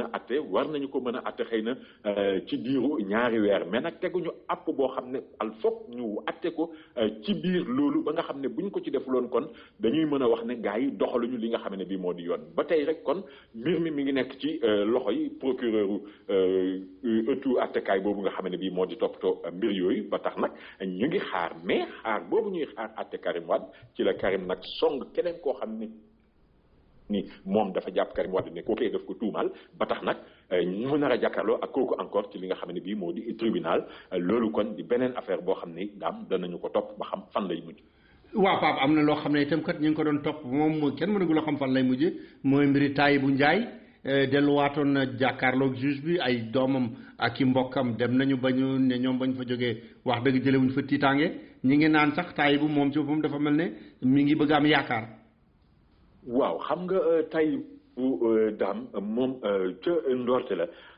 dafa defoon ak gars yi li ñuy wax waxtaan ba juboo maanaam ñëw ñu ne ko nangam dañ lay topp kat waaye dégg nga ma nangam ji boo ko joxee ñu daal lay wacc nga dem mu daal di jëloon nangam jooju joxe ko waaye ñu dem ba ci biir ne li nga xam ne bii moom la joxe dafa yées li nga xam ne bii moom la ñu koy topp ndax alal joo xam ne nii dañu doon wax naan ay doomi jiitlem dañu ko yore lii ñu naan ay soxnaam dañu ko yore jàppal bàyyil coow li jàpp ko jàpp suuf ba mujj ñu daal di koy yóotuwaat mu ñëw ñu def ci biir li nga xam ne bii moo di kaso bi alors bërki démb boo njaay nag li nga xam ne bii moom lañ ko doon defal ci wàllu yoon mooy li ñuy wax audition au fond maanaam ñëw na jàkkaarloo ak ki nga xam ne bii moo di juge d'instruction bi mu dékk ko ay nopp dal di koy laaj mu tontu ci li nga xam ne bii loolu la ñu koy tuumaal yëpp nee nañu nag ci biir baat ak tontu boobu nga xam ne bii 11h ci suba la commencé waaye dem na ba juróom-ñaari waxtu ci ngoon alors ñu ne nag ci biir baat ak tontu boobu Tahibou Ndiaye daf caa indi ay leeral ci li nga xam ne bii moom la ñu ko doon tuumaal yëpp ndax kat wax na ne li nga xam ne bii jot na ko nekk fonctionnaire li ñu ko doon fay ak itamit bi nga xam ne bii dem na ba nekk directeur u cadastre la nga xam ne bii moom la ñu doon teg ci soldam mu nekk ay indemnité nee na loolu mën na koo may alal ji nga xam ne bii moom la yore tey ji guddi gàtt daal Tahibou dafa indi lay yoo xam ne yi moom jàpp na ne lu leer naññ la ay mbokkam it jàpp nañu ne la ñu lay leer na naññ ba tax na tey jii am na ñuy wax naan ndax Tahibou Ndiaye warul mën a jóge ci mbir moomu nag daal di ci am bàyyi nëgëndiku bu ko defee mu mën a dem toog noppalu di xaar ba waxtu bu ñu koy war a atte wala déet ndax am na ñu doon yaakaar tamit sax naan danañu ko dóor beneen mise en demeure mais loolu lépp mujj la mën a am tax na tey jii daal kon ñu ngi naan Tahibou Ndiaye mi ngi am yaakaar naan boo moytuwul dana mën a am bàyyi nëgëndiku waaye nag mbir mi jarul yàkkamti daam mbiri yoon la rek xam naa ne lu ci xew ak waxtu wa muy xewee danañu ko yëg. waa am na it koo xam ne kat demoon na ba yaakaar ne xelam a ngi bëgg a dal wala boog mën naa am demoon na ba yaakaar ne xelam a ngi bëgg a dal muy Barthélémy Diaz ca la xewoon ca mbiri élection yi bañ naan dafa boom nit moom ki nga xam ne mooy juge d'instruction bi nee na ko sa waay foog ñu àtte la de. waa ci lu leer nañu de Barthélémy Diaz ki nga xam ne bii mooy juge d'instruction bi doyen des juges mi yoroon mbir mi doon ko gëstu nee na ko daal la mu yoroon lawal weer di tiré ba mbir yooyu en tout cas ci la ki ñuy wax Ndiaga Diouf génne woon àddina moom juge d'instruction bi dafa wax ne il faut ñu topp ci Barthélémy Diaz ci li nga xam ne bii moom la ñuy wax coup mortel alors coup mortel yooyu nag kon tey jii mooy li nga xam ne bii moom la ñu nar a atte kii di Barthélémy Diaz mais Barthélémy Diaz moom dafay wax ne xelam dafa dal ci mbir mi ba loolu moo tax sax mu ne ñi nga xam ne bii ñoo yore secrétariat bi ci assemblée nationale wax na leen ñu bind téeméer ak ñeent fukk ak juróom-ñeenti député yi nga xam ne bii ñoo nekk foofu ci assemblée nationale bu ñu ko ci boolee moom muy téeméer ak juróom fukk waaye moom soxlawul ñu koy bind lettre bi mais daal en tout cas nee na nañu bind nattangoom yi pour wax leen ne li nga xam ne bii moo di immunité parlementaire am maanaam kiiraay gi nga xam ne bii mooy nekk ci kaw député ba kenn du ko mën a topp ci wàllu yoon mi ngi sàkk moom Barthélémy Diaz ci nattangooy député mi ñu dindi loolu nga xam ne bii moom moo di immunité parlementaire am boobu su ko defee bu ñu ko dindee saa yi boo xam ne bii yoon woo na ko dina mën a dem taxaw ci kanamu yoon ñu daal di koy atte lu mu am jël mais moom jàpp na ne dara du ko ci fekk te nee na tey jii ak nu mbir yi munti demee moom jàpp na ne ci wàllu politique dafay continuer doxal ni nga xam ne bii noonu la doon doxalee. lenn mooy li nga xam ne bii moo ko metti ci mbir mi nee na mooy li nga xam ne bii rek amul benn responsable parti démocratique sénégalais boo xam ne nii boole nañ ko ci mbir mi waroon koo mën a woo pour atte ko ndax oto yi nga xam ne bii moom la ñooñu jëloon daal di songi mairie Sacré-Cœur Mermoz bi nga xam ne bii foofu la Barthélémy Diaz nekk maire nee na ay oto parti démocratique sénégalais lay kon parti démocratique sénégalais moo ci defoon essence jox leen ko kon waroon nañ leen cee mën a tuumaat muy wax tamit naan mi ngi sant yàlla tey jii ginnaaw bi nga xamee ne bii Ousmane Ngom def na lu nekk pour mën a nangu permis port d'arme waaye loolu dem nañ ba ci cour suprême ci boppam cour suprême bu Sénégal ñoo ko ne ankay yow Barthélémy Dias war ngaa mën a am ngànnaay war ngaa mën a yore ngànnaay fooy munti dem pour aar sa bopp kon tey moom Barthélémy Dias dafa jàpp ne rek mbir mi luy jot na moom pare na pour ñu atte ko lu mu am jël mais daal jàpp na ne moom tey jii gëm yàlla gu mot sëkk la àndee ci mbir mi amu ci lenn loo xam ne ni mën na koo tiital wala mën na ko cee tere nel dàmbaw. waaw Pape kon ci lu jëm ci wàllu yoon xam naa ne ci foofu lañ ci yem tey jii wala boog buñ ci dellu si du yaatu lool sax kon bàyyil ma aajaraat ñu door a dugg ci mbiru élection yi ñu jublu nag. demal te ñëw daal. ñu bari ci ñun bitim réew bu ñu liggéeyee ba mu metti lool lanu ca fortaat dañ koo bëgg a dugal ci lu leer ko boo fortaatoo bëgg koo dugal ci lu leer ngir yow ak sa njaboot ëllëg da ngay dem seeti Canal Imo SA ndax kër gu baax nga jënd ko mu baax lool dara mënu koo gën a wóote Canal Imo SA daf leen di jox les résidences Chalala Marinas mu nekk ci Hann Marinas zone résidentielle la juróomi minute a dox digganteem ak géej gi fukki minute ak juróom a dox digganteem ak biir Dakar te nag tali yañ fay dem yu baax a baax la commerce yu bari ñoo fa am ay supérette marché ay pharmacie boutique tennis ak piscine ak yu demee noonu mbiri sport ak école ak itam ay jullikaay les résidences Chalala Marinas cité la bu ñu fermé kap am seeni gardien réseau électrique ba dañu koo suul évacuation ndox yaak douche ya na mu ware la ñu ko defee Canal Imo SA daf leen di jox villa Sanna nga xam ne 150 mètres carrés lay doon ñu tabax ca ñaari étage wala villa Aïcha ñu tabax ca ñaari étage moom it muy 300 mètres carrés te njëg yi mu leen koy jaayee amul kenn ku leen mën a jox ci Ndakaaru yu yombe noonu kër ya du lu ñuy waaj jëmale déwén ak déwén jéeg tàmbali nañu koo tabax mën ngeen a dugg ci seen website canalimosa.sn xool fi tabax bi toll wala ngeen demal fa seen bopp wala ngeen yónnee fa mi ngi nekk ci Sacré-Cœur 2 86 19 H téléphone 33 864 44 88 wala cellphone 77 637 94 94 wala ngeen contacter Dame Babou man mi di wax ak yéen mi leen toogal ci Amérique 646 932 83 81. képp ku yaakaar ne expérience am na lu ko mën a wuutu boobu da ngaa demagul Africa Travel Management boo demee Africa Travel Management ba fekk fa Cheikh Diwane Sylla ak expert ya mu àndal da nga xam ne agence boobu rek moo lay wax ne la avion boo bëgg a demee ak fu mu mën a jëm muy South Africa Delta Royal Air Maroc njëg yi gën a yomb ñoo la koy wax jox la avion bi ngay demee Africa Travel Management mi ngi nekk fii ci New York 515 Madison Avenue ca 9th floor ba ci corner 53rd Street bu dee ca Sénégal ma nga nekk ca West Foire ci VDN bi immeuble numéro 147 ca premier étage ba ci Dakar Yoff bu la neexee mën ngaa woote fii ci New York 212 481 3850 wala ca Ndakaaru 221 33 820 6042 wala sax li gën a yomb mën ngaa dugg ci seen website www.myafricatravelonline.com.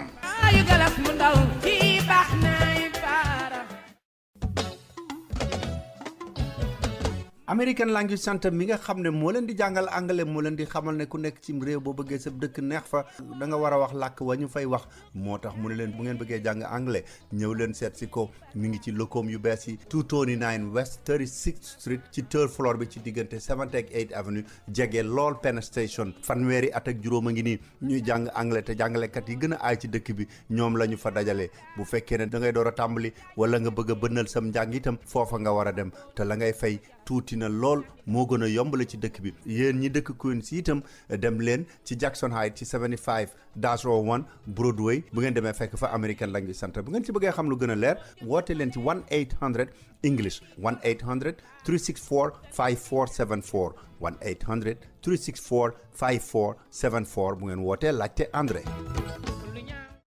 rajo bi nga xam ni mooy rajo africain yi man moom rek laay déglu Salam Diallo. waa Pape Ndaw ñoo ngi ko doon wax ne bu ñu dellusee léegi danañu dem ci mbiru élection yi dafa mel ne am na ñu naan dégg nañu ndey ne mbir yi dafa jaxasoo ba am ñu ay kilifay parti Macky Sall ak ñi ànd ak moom ñu demoon naan ko teeñ koo dàq ba beneen yoon waa ji ne leen di woote rek bëgg bare bañ bëre. non xam nga daam dafa mel ni Macky Sall li mu taxawee tey jii mooy li waa làmb ji di wax naan ku lekk avance nga bëre xam nga élection yi yàgg nañu fee wax naan danañu ko dàq danañu ko toxal mais saa yi bu ñu waxee loolu rek mu mel ni loo xam ne nii dafa am ñu ko doon wax pour jéem a essayer ndax dana mën a dandatu wala déet façon bu ne wax nañ ko ci coow lu nekk indi nañu ko ci mais Macky Sall tey jii fi nga xam ne bii foofu la jàpp te foofu la taxaw bu dëgër mooy wote yi ñaar fukki fan ak juróom-ñeent ci weeru juin wi nga xam ne bii moom la ñu dëgmal danañu def wote yi bu ko defee bu boobaa ku ne loo am jël ñu daal di jàll ci leneen nag loo xam ne nii liggéey lay doon mais kenn dootu fi nekk di waxi wote am na ñoo xam ne nii dañu jàpp ne Macky Sall dafa wóolu boppam wala dafa wóolu li nga xam ne bii moo di partem wala boog ñenn ci waa partem ak i tamit yeneen bërëb yoo xam ne nii dafa am ñoo xam ne nii ñoom la ci àndal ñu nar a songu wote yi am na ñoo xam ne ni tey dañuy wax naan Macky fi mu nekk nii coowal danañu woteeg du ñu woteeg loolu la bëgg mu féete ko mais loo ci mën a dégg daal moom nee na fu leer naññ la taxaw du ci dellu ginnaaw benn yoon te loolu tamit waa këram mel na ni loolu la ñu gëm ne duñ ci dellu ginnaaw ba tax na tey jii ñu ngi samp ndënd ñu ngi teg fi nga war a teg ñu ngi wóotu li nga war a yóotu mais nañu fàttaliwaat ne rek en tout cas Macky Sall waxoon na ay ñoñam lu leer parce que demoon na ba na leen ci yéen ñi nga xam ne bii yéen a fi nekk tey di xatraayu yéen responsable yi di laaj ak di xëttu na leen leer ne képp koo xam ne nii fexe nga ba ñu jiital la ci bërëb ba boo ko ñàkkee na la wóor ne danaa fudd sa ndigg maanaam gudd gàtt mooy boo ñàkkee buubal say bagage ak si dem bul toog sax di xaar ma dàq la wala lu ni mel fi mu nekk nii nag daam ñaar fukki fan ak juróom-ñeent ci weeru juin li ci des pareetul ndax tey jii la ñaar fukki fan ak ñett ci weeru mai daanaka booy xool kon weerekus la fa ci des fi mu nekk nii nañu xaar rek soobu ci campagne électorale bi bu ko defee mbir yi féetee boor luñ ciy ñaawlu rek daam moo di ñaari junni ak juróom-ñaari téeméeri parti yoo xam ne ni tey wala ay liste yoo xam ne nii dugal nañ leen ci mu nekk loo xam ne nii muy guléet ci Sénégal ba tax am na ñoo xam ne ñu ngi yëkkati kàddu di wax naan pour beneen yoon nag dëgg yàlla war nañu mën a xool nu ñuy def daal ba dugal ay mbiri caution wala yu ni mel bu ko defee yenn gars yi nga xam ne bii dañoo mel ni man bëgg ambiance ak bëgg bokkoon naa ci wala wote woon naa rek moo leen ciy dugal bu ñu leen nekkat bala ngeen cee mën a bokk da ngeen génne nangam ci koppar ñooñu kon danañu dellu ginnaaw bu ko defee ñu def wote boo xam ne nii ci liste yu yem lay doon parce que nag bul fàtte ne liñ ci nar a dugal ci doomu xaalis fukki milliards ak ñeent la ci suñu xaalis ñu ngi wax naan danañ ci def téeméeri millions ci ay bulletins de vote xam nga loolu xajoon na feneen. waa Pape ba tey ci mbiru élection yi xam nga mbiru liste tubaab yi itam dina coow dafa di woon coow lu bare bari mais dafa mel ne coow li dafa am lu ci yokku ndax Moustapha Diakhaté mi jiite député yi waa kër Macky Sall ak ñi ànd ak moom dafa wax ne liste tubaab yi niñ ko bindee warul a mën a jàll te moom ku jege waa kilifay Touba la ndax mbokkum sëñ Saliou la ak mbokkum sëñ Abdoulaye ak moom Serigne Souaïbou ñu ko jege ñu leen jege lool te itam sëñ Modou Moustapha lañ ko tuddee sëñ Cheikh Mbacke yar ko moo tax fi mu nekk ñu bari jaaxle ci lu tax muy wax loolu mbaaru dañ ko yónni. mais leeral boobu nga ci indi dafa am solo daam baabu parce que am na ñoo xam ne ni tey dañuy wax naan bokk gi mu bokk ak waa Touba moo tax mu am fitu ñemee wax lu ni mel ndax budul moom amul kenn koo xam ne ni yëkkati na kàddu yu mel noonu parce que même waa Sénat jéem nañoo seet nan la ñuy def ba lewal mbir moomu jëwriñ ji nga xam ne bii moom la ñu dénk mbirum biir réew mi jéem naa xool nan lay def kon ba ñu lewal mbir moomu moom Moustapha Diakhaté nag mu dog taxaw yëkkati kàddu ne lii waru fee mën a am tey waru fee mën a am suba waru fee mën a am gannaaw suba parce que liste Touba bi ni nga xam ne bii noonu la ñu ko bindee dafa dëppoowul ak yoon dëppoowul ak sartu réew mi parce que sartu réew mi dafa wax liste bu ñu koy defar bu ñu nee benn góor dañu naan benn jigéen mais ñee daal di jël tey benn liste boo xamee ne bii téeméeri góor ñoom rek ñoo ci nekk te ñuy wax tamit naan bu ñuy xool communauté rurale bu Touba benn jigéen a nga fa parce que bu ñuy xool ki ñu naan maam Xari Mbacké di doom ci Serigne Mourtala Mbacké dañuy wax ne moom dafay xelal maanaam conseiller la pour borom këram bi nga xam ne bii mooy président bu conseil rural bu Touba ñu di ko wax Abdoulahat Ka alors ñu ne kon tey jii kon foofu it ay jigéen war nañ faa mën a dugg mais Moustapha Diakhaté tey jii dafa am ñeneen ñuy wax tamit naan kaddu yi nga xam ne bii moom moo ko yëkkati ndax du Macky Sall moo ko yónni wala boog li nga xam ne bii Macky Sall daf koy xalaat ci biir xelam wala ci biir xolam te ñemewu ko génne ndax du loolu la Moustapha Diakhaté daal di yëkkati teg ko ci ëtt bi ñëpp war cee mën a jot. parce que tey jii am na ñoo xam ne nii ñu ngi wax naan mbir mi ñuy wax nii mbiri contre la mbiri diingat la am na ñuy dem bay wax sax naan Macky Sall moom ba mu jógee ba léegi ni muy doxalee dafa mel ni daal kuy contre parce que am na wax jum fi yëkkati woon jëmale ko ci sëriñ Seck lu ni mel luñ ci mën a dégg nag mooy Macky moom nangoowuñu loolu ci gémmiñam Moustapha Diakhaté moo wax mais tey jii Moustapha Diakhaté dafa am ñoo xam ne ni bu ñu ne dafa am ñoo xam ne kon dañu ne bu fekkee ne bii ñeme naa wax dañ koo déey maanaam ku ñeme dañu laa déey noonu lay demee ñu bari nag Macky Sall lañ ciy dut baaraamu tuuma mais Moustapha Diakhaté moom li nga xam ne bii moom moo ko wax moom nee na delluwu ci ginnaaw tey delluwu ci ginnaaw suba parce que république bi daal dafa nekk loo xam ne nii ay sartu ñoo ko ŋànk bu ñu fi bëggee nekk nag naan dañuy jox Touba statut spécial bu ëllëgee keneen jóg laaj statut spécial bu ëllëgee keneen jóg laaj te bu boobaa li nga xam ne bii moom mooy fondement wu république bi moom la ñuy daal di indil problème nee na nag moom tey lii warul jàll tey warul jàll suba lu ñu war a xoolaat la daal dàmbaaw. jikko nag moom def dul gën a yaan parce que Moustapha ñi ko xam cadre la woon banque centrale. syndicalisme lañ ko fa dàqe woon bi ko Abdoulaye Wade joxee poste bu rëy Karim woo ko di ko joxe ndigal mu saaga ko dem delloo Abdoulaye Wade loolu bi Macky Sall am ñu naan ko mandat bi mu waxoon ne da koy wàññi na ko seetaat ak yooyu ñoom Moustapha Cissé Lo Moustapha dane Macky Sall bis boo ko wàññee ñiy jiite ñi lay xeex maa koy jiite xam naa moom daal jikkoom xanaa moo bindoo noonu bokk waaw papa lañ moom kay waaw ma ne moom kay du dellu ginnaaw moom en tout cas ku ñeme li muy wax la daal ci gàttal noonu lañ ko mën a wax. waaw nee na woon nag de kuñ tuddee sëñ Modou Moustapha sëñ Cheikh Mbacké yar la moom doo ragal mas na ko wax ci benn débat ci télé. bon léegi Pape dama bëggoon ñu daanele ci mbiru élection yi mbiru Abou Lo mi nga xam ne dañ koo dàqoon ci ARTP poste bu rëy bu mu yoroon ndax dañ ko jiñoon ne gars yi defoon ay kii dañ ko am ñu see xel ñaawoon ne daal moo leen yebal ca mbiru Fouta ñooñu ñoom condamné nañ leen waaye moom procureur ba nee na wax dëgg bi mu ko gëstoo gisu ci fenn fu ci loxoom laal. mais moom kay ci lu leer nañ Abou Lo moom fi mu nekk nii bu ko neexee daagu boot ay loxoom baatam ni poto ndax procureur bi nga xam ne bii ci wàllu tribunal moom mooy topp ñi nga xam ne bii dañu leen di tuumaal moom procureur nee na bi ñu lëñbëtee mbir yi lëñbët ko liñatu ko gëstu ko gisuñu fenn foo xam ne bii kii di Abou Lo mën nañu ko ci tudd loolu procureur bu Matam di Cheikh Diakhoumpa moom moo ko wax ci wax ju leer nañ ba tax na nag kon tey ji Abou Lo moom génnee na ko ci ba mu set ci wecc mais ñi nga xam ne bii ñoom lañ ci doon tuumaal ñu toll ci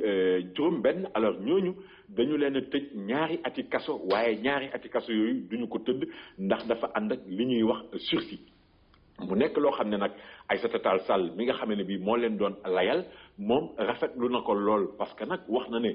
juge bi tey jii li nga xam ne bii moom la fësal ci acte bi dafay wane ne rek nit ñi war nañ leen yar war nañ leen mën a jàngalaat ndax li nga xam ne bii moom moo am fii du lenn bu dul loo xam ne nii yëngu-yëngu la ci wàllu politique bi yëngu-yëngu ci wàllu politique boo xam ne bii dafay nekk yëngu-yëngu ñeel askan wi mais ànd ak loolu lépp nag jàpp na ne juge bi nga xam ne bii moo doon atte li mu teg gaa yi du lenn bu dul jàngale boo xam ne bi dafay wane ne rek penc mi jàmm war na ci mën a am ndax penc mi ñëpp ñoo ko bokk bu ci fitna amee ñëpp ñooy sonn kon jàmm moo ci war a mën a am mais tey jii bu ñu gisee ne Abou Lo mi ngi ci doon xool ba taxoon ñu jëlee ko ci poste directeur ARTP bi mu nekkoon moom setal nañu ko ki nga xam ne bii mbir mi ci moom la amee woon muy inspecteur Alassane Niane ñu ngi wax naan dafa am li ñu naan affectation sanction ndax dañu ko jëlee Fouta googee mu nekkoon yóbbu ko inspection d'académie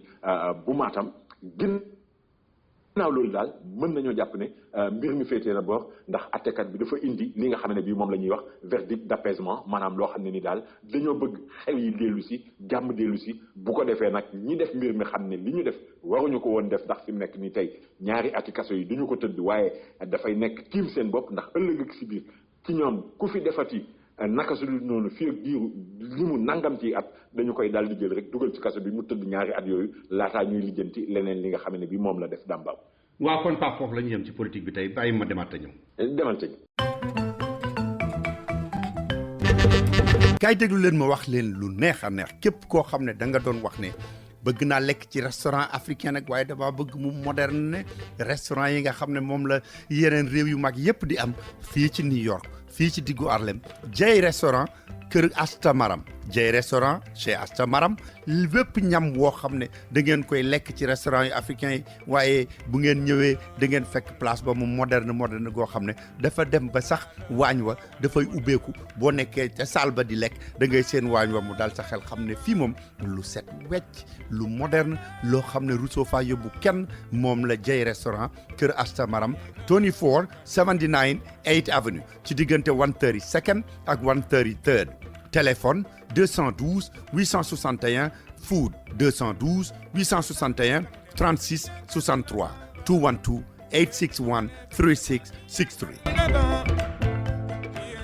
BHS bu New York li mu leen digoon ne dana leen gën a jege si fu ngeen mën a nekk ci Amérique tàmbali na di ko def directeur am Abdoul Aziz Sy ci Amérique yëpp mi ngi leen di xamal ne Philadelphia adresse bi mi ngi nekk 535 South 52nd Street téléphone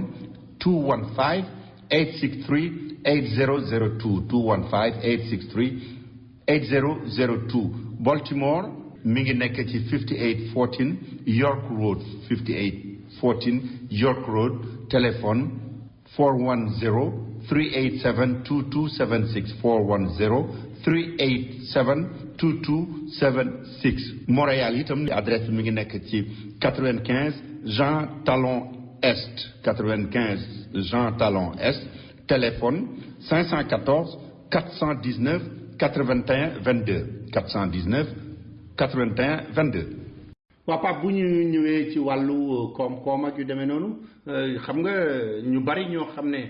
état wu Sénégal dafa leb seen i mbir wala mu luyee seen i kër wala mu nekk cay kii ñu ngi cay jaaxle bu yàgg léegi état bi nee na day demati leb 250 milliards pour mën a fay ñooñu.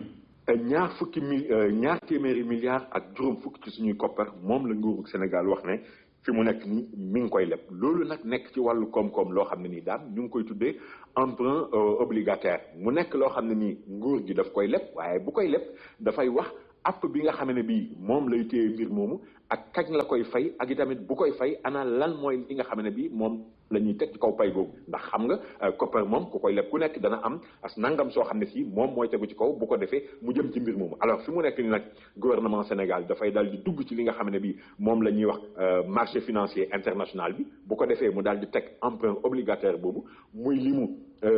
ñaar téeméeri milliards ak juróom fukki yi nga xam ne bii moom laa la wax léegi ministre du budget kon xamle na ko loolu war a juraat li nga xam ne bii moom la ñuy wax loi de finances rectificative parce que xaalis boobu bu ñu ko lebijee pour mu ñëw tamit xam nga ba dañ koy dugal ci gafakay réew mi te bu ñu koy dugal ci gafakay réew mi dañuy wax naan xaalis bi nangam na toll fii ak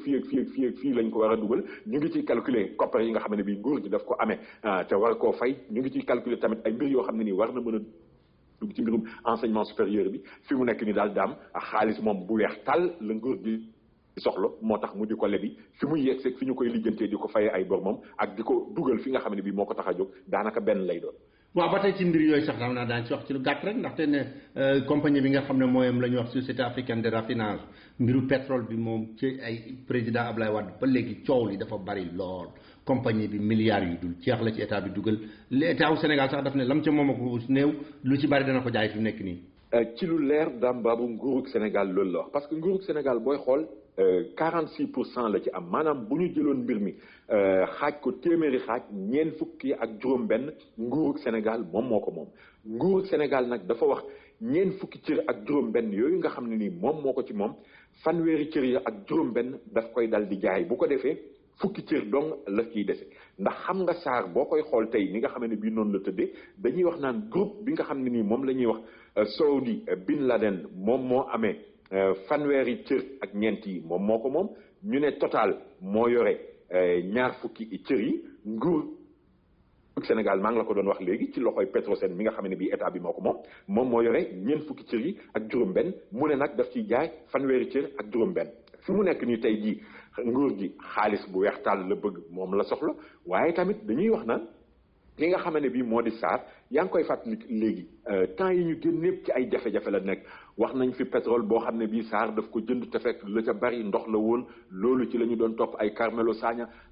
Samuel Sarr mi fi nekkoon jëwriñ ci gouvernement Ablaye Wade mi ngi ciy am problème ñu ngi naan danañ ko jàpp ak duñ ko jàpp en tout cas ñu ngi ko ciy tudd moom itamit mi ngi wax naan baatam deful ci dara SAR nekk kër goo xam ne nii ñi fay liggéey fu ñu toll ñoom itamit ñu ngi tiit naan ñun suñu bërëbu liggéeykaay bi ndax dana wéy wala déet danañ ko tëj wala duñ ko tëj coow li jàpp kaw jàpp suuf ba tax fi mu nekk nii daal daam bu ñu koy xool gars yi jafe-jafe yooyu nga xam ne bii moom la ñuy wéree moom la ñuy wax nag naan bu ñu ko jaayee danañu mën a am koppar yoo xam ne xëy na danañu mën a defaraat kër googu ndax dañuy ragal mu indi jafe-jafe ndax SAR pétrole bi nga xam ne bii moom moo fay jaar yemul ci Sénégal rek mais am na yeneen réew yoo xam ne ni daf ñoo jege fii yu demee ni ki ay Mali yooyu am na loo xam ne ni danañ ci laal ak danañ ci tifin alors loolu moo tax daal tey jii SAR dañu ko bëgg a restructurer ni ñu koy waxee ci tubaab defaraatee ko noo xam ne daal xëy na jafe-jafe yi nga xam ne ni moom lay wéyee dana ci mën a génn bu ko defee liggéeykat yi seen xel dal nguur gi tamit xelam dal bu ko defee jàmm nañ lay waaw mais Pape ba tey ci mbiru société yi nga xam ne dañuy wax ne dañuy dugg ci ay jafe-jafe wala ñu leen bëgg a ne jafe-jafe Sococim ci la bokkoon moom mooy defar ciment bi ci Tëngéej léegi mu amoon yeneen usine Dangote rawatina Dangote ba mu ne woon daal am na ci lu nar a kii ba day dem tribunal yóbbu fa Dangote ak état wu Sénégal mais dafa mel ni daf cee dellu gannaaw. waaw xam nga daam Sococim daf fi nekkoon moom kenn donc di jaay ciment fii ci Sénégal ak sax di ko jaay bitim réew ñu dem ba mu yàgg Sococim dal di am wujj bi ñuy wax ciment du Sahel alors ñu jékki-jékki Dangote dal di ñëw moom itamit dal di commencé defar li ñuy wax fii ab cimenterie alors ci la ñuy wax ne waa Sococim ci la ñu commencé woon tiit parce que dañu doon wax naan est-ce que Dangote bu ñëwee du indi benn politique de prix bu bees boo xam ne bi dafay tax njëgu ciment bi wàcc même su fekkee ne waa Sococim dañ doon wax naan njëgu ciment bi booy xool ni ñu koy jaayee ci Sénégal mooy njëg gi gën a néew ci sous-région bi ñu féetee ñun ba tax na ñu bari dañ doon ñëw fii Sénégal sax di fi jënd si ciment loolu taxoon nag groupe bi nga xam ne bii moom la ñuy wax Vicat di maison mère maanaam kër gi nga xam ne bii moo jaboote Sococim ne woon dafay daal di plainte Dangote ci fi nga xam ne bii moom la ñuy wax chambre d'arbitrage ba nekk ca Paris waaye tamit ci cour commune d'arbitrage et de justice bu UEMOA bi nga xam ne bii ma nga nekk ca Abidjan di pays réewu Côte d'Ivoire mais ñu dem ba ci biir ñu ne daal waa Sococim nee nañu plainte boobu génn nañ ci ba set ci wecc ana lan moo tax ñu génn ci nag loolu moom doy na waar mais tey jii am na ñuy wax naan ndax dañu am contrepartie wala ndax dañu am garantie ci yu leer ne Dangote nii ak nii ak nii lay doxalee parce que am na temps ñu doon dégg ki nga xam ne nii mooy président conseil d'administration bu Sococim mu doon wax naan Dangote usine ciment boobu ni ñu ko taxawalee fii dafa waroo ak ni nga xam ne bii noonu mooy sax fi koom-koom jëm ci mbir yu ñu demee yëkkati woon na fi coow lu bari di xultu daal di wax naan mbir yi jaarul yoon dugg na fii génn fii ba looloo taxoon mu naroon dem fa mbaxana doone benn pour ñu atte leen seen diggante ak ñoom mais loo ci mën a dégg daal mooy ñoom waa Sococim plainte boobu nee nañu génn nañ ci ba set ci wecc ci waxtu woo xam ne bi nag Dangote moom delluwul ginnaaw mi ngi def publicité ci ëttu yëglekaay yi foo tourné gis ay mbiram ñu ngi xaar war nañu commencé léegi am na ñu bari nag ñu jàpp ne bu commencé wujje boobu ci biir cimenterie bu Dangote Sococim ak ciment du Sahel dina mën a indi noo xamee ne bii xëy na consommateur bi moom moo ciy bénéficié parce que nu mu munti demee rek jàpp nañu ne njëgu ciment bi war naa mën a wàcc bu fekkee ne bi dañu am ci sunu réew ñetti usines yoo xam ne ni bu ci nekk dafay def ciment daam baab muy yëf yi daal Pape xam nga lu muy nuroo man gars yi dañu wéete woon seen wolu di kàndang léegi keneen ñëw ne leen li ngeen ko doon defe dafa cher mën nañ koo defee neneen ñu ne kon ma kalaame leen boo ko naree jaay lu gën a yomb waaye tam ñoo bàyyi ñun ñu jaay na ko lu gën a yomb noonu wax dëgg yàlla rawatina ñi nga xam ne bii moo la guñ wax dëgg yàlla Pape am na sax loo xam ne daanaka moom la ñu doon tàmbalee coow lu rëy li nga xam ne livre Omar Sangaré di jàngalekat ca université daf ko indi ci Sénégal waxtaan nañ ci sax ak ki nga xam ne moom mooy Oustaz Alioune Sall daañu ko teg bu ñu jeexalee mais ba comme dañ ci war a wax lu xaw a yaatu dama bëggoon ñu yeggale yeneen laaj yi ci desoon bu ko defee ñu door a ñëw ci mbir moomu nga xam ne mooy livre Omar Sangaré bi donc li ma la doon bëgg a laaj rek mooy Alkali Cissé muy sénégalais bu ñu jàppoon Maroc muy def lu mu man ne buñ ko delloo Arabie Saoudite parce que dañ ko jiñoon ne dafa luubal yëfi jàmbur ñu naan bu demee dañ ko nar a faat ak yooyu dafa mel ne moom day li ci Macky Sall doon jéem sotti na. waaw Alkali Cissé day daam ay mbokkam seen xel war naa mën a dal tuuti ndax ñu bari dañu doon ragal naan bu tegee tànkam fa nga xam ne bii moo di Arabie Saoudite lam fay jëlee du lenn bu dul ñu yóbbu ko dégg nga ma dog baat bi ndax xam nga foofu ñoom seen atte bi charia la ñuy at wéyee te itamit daal mbir yi léeg-léeg dafay xaw a doy waar alors ba tax ñu doon tiit ci ay mbiram mais Macky Sall bi mu demee Makka dafa gis buur bi dal di koy tinul ba tinu boobu nga xam ne bi mi ngi ko doon tinul ñu ngi wax naan buur bi nongul na ko maanaam li ñu mën a jàpp daal moo di Alkali Cissé mën nañu jàpp tey jii ne duñu ko faat foofee alors am na ñu doon yaakaar naan xëy na Macky dana ko mën a indaale mais loolu moom jàpp nañu ne boo moytuwul du am mais leneen loo xam ne tamit mën nañ ko ci yokk moo di Macky Sall jot na faa génne lu toll ci $20,000 maanaam bu ñu koy xayma ci suñu koppar muy fukki millions ci xaalisu CFA lenn li mu daal di koy avance ci ay mbiru alkaali rawatina ñi nga xam ne bii moom mooy njabootu ki mu séqaloon ndax kooku nga xam ne bii moom la séqaloon daam il faut que ñu fàttali ne kooku génn na àddina bu yàgg ba fi mu nekk nii tey njabootam ñoom ñoo nekkoon ci ginnaaw di xamb parce que xëy na dañoo soxla ay koppar wala yu ni demee ba fukki millions yooyu nga xam ne nii Macky Sall génn na ko am na loo xam ne nii ñooñu la ñu ko jagleel tey muy njabootu kooku alkaali Cissé doon jëflanteel te mu génn àddina tey ji guddi gàtt daal li ñu mën a jàpp moo di faat bi nga xam ne bii ñu bari dañu ko doon tiit loolu mën nañoo jàpp ne féete na boor ndax Macky kinul na ko ci buuru Makka ba loolu nongul nañu ko léegi kay laaj bi ci topp moo di ndax nag nangu googu ñu ko nongul tinu bi mu doon tinu ba ñu ne dootuñu ko ci faat ndax mujjantal gi dana jur ñu bàyyi ko mu ñibbi Sénégal wala déet loolu nag moom beneen affaire. waaw mais Pape balaa may daaneel ak yow rek ba ndax moo bu ñu daaneel lay dellu saa ci lu sérieux lu am solo mooy mbiru Omar Sangaré professeur bi ma la doon wax noonu waaye kii moom nee nañu de am mara bu la doon tuddee boppam de waaye jongama yi mu doon seqal daal ni mu leen doon wax ne moom la leen di defal ngir ñaan gi jàpp xaw na doy waar de. xam nga daam li doy waar Sénégal mooy ku jóg rek ne mara bu nga te am na ci ñoo xam ne nii. ràññewuñ ay fag ba mala ñoo xam ne nii lii fanaanul ci seen bopp dégg nga ma mais Sénégal ci beneen côté dafa am ñoo xam ne nii dañ jàpp ne problème bu ñu am bu ñu demee seeti sëriñ rek mën na leen a bindal mbaa mu listi xaaral leen mbaa mu digal leen ay sarax yoo xam ne nii fële seen i aajo di doxee faj alors kii nga xam ne bii dafa waxoon ne nag moom sëriñ la dañuy jàpp sax naan sëriñu tariyaax la rek noonu la ñu koy waxee alors moom xale yu jigéen ñi wala jigéen ñi la daan gën a jëflanteel te ñooñu ni mu daan jëflanteel ak ñoom ci biir mbir mi daal daf leen doon wax naan il faut am lu ma séq ak yow wala il faut am loo ma defal dégg nga ma bu ko defee sa mbir daal di mën a faju alors ci biir noonu nag la demee ba séq ci ak genn gone goo xam ne nii daal xam naa ne gone ga sax gone gu jigéen gi Njaay la sant mais daal ba mu jógee ca loola moom sëriñ bi mën nañoo wax sax ne da koo forcé ca la génn daal di koy siiwal ba mu ko siiwalee nag ay jaaykatu caaf ak yu demee noonu yoo xam ne yi ñoo fa nekkoon ànd ak ñeneen ñu leen dimbali ñoom ñoo ko daal di ne duus nag daal di koy yóbbu fi nga xamee ne bii moom moo di police alors ba nga xamee ne bii yóbbu nañu ko ci police golf nag ci la ko ñooñee nag ne ko yow sëg cëriñ mën nañoo jàpp ne teer na ndax fi mu nekk nii da la wóor ne di nga toog lu yàgg loo xam ne nii dootoo bind xaatim mbaa dootoo gis xalima mbaa daa mbaabu kon waa ji fi mu nekk nii yoon teg na ko loxo. Papa am na question bu la bëggoon a laajaale ko suñu auditeurs yi sax sëriñu tariyaax lu tax ñu di leen tuddee sëriñu tariyaax. xam nga nag daam day ci sama gis-gis de bon laaj moom danaa ko jéem a tontu rek mais xam naa li tax ñu naan tariyaax de dañoo bëgg a indi différence rek ak sëriñ de. daara yi nga xam ne bii moom jàngale alxuraan lañu leen sant wala ñi nga xam ne bii dañu leen di dawal ndax seen i waajur liggéey nañu fi loo xam ne ni tey moo tax nit ñi topp leen pour bëgg a indi différence boobu xëy na xanaa ci sama xam-xam bu gàtt de moo tax xanaa ñu tuddee leen sëriñu tariyaax wala nag yow mi nga xam ne bii. ma wax la xëy na boo ci tane. ma wax la Pape comme man sama xam-xam bu gudd boo xam ne fi du rëy doog nga ma ko jox jàngewu ma ko fenn xam nga tariyaax mooy lan. tari ba noppi yàq ko. mooy ñi nga xam ne bu njëkk dañ daan jàng ba ne ar gëmuñu ci dara dem yàq ko di ko jariñoo ci leneen loolu mooy tariyaax. daam dégg naa dégg. jërëjëf Pape. jërëjëf di la gërëm di la sant daal boobu di la jox ndaje beneen àjjuma incha allah. jërëjëf.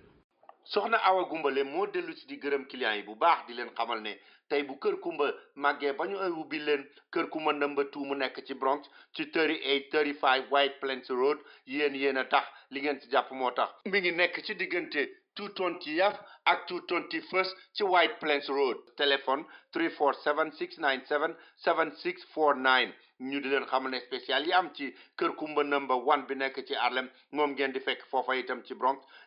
spécial c'est bon laaxu dimanche bi ñu leen di defal ceebu jën bu jaga ak ceebu jën bu weex bi ñu leen di defal mu ànd ak suul ak bëgëj ak suppu kanja kaldu ak maafe yi mbaxal mu saalum mi ñu leen di defal talaata ak mbaxalu jën mu weex mi ñu leen di defal altine dibi Sénégal bi ànd ak foie ak yàpp ndekki yi nga xam ne itam dañ leen koy defal sandwich foie sandwich su viande ak poulet te itam pain français ba ngeen fa daan fekk ma nga fa ba tey ci Kër Kumba number 1 ci Harlem ak Kër Kumba number 2 ci Bronx bu ngeen ci bëggee xam lu gën a leer man ngeen a woote ci 212-866 3900 866 3900 wala 212 866 1551 soxna Awa Gumbala nee na mi ngi leen di gërëmaat. jóg leen siyaara ji seex waa réew mi sargali leen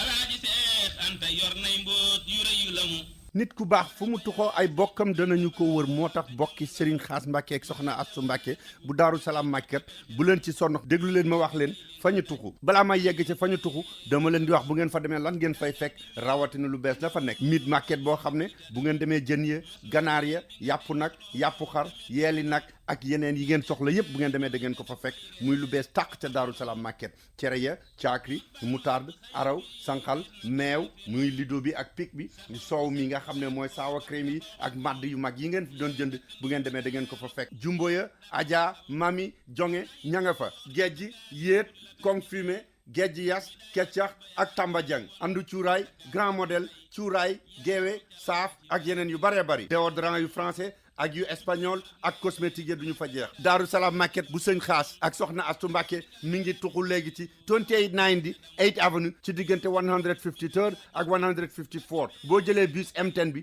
ca buntu ba la lay wàcce boo jëlee bii wala du train one block rek la lay wàcc téléphone 212 222 2658 wala ci 646 244 1479 yaatu na lool te set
ci njalbeen gi am nañu waxtaan woo xam ne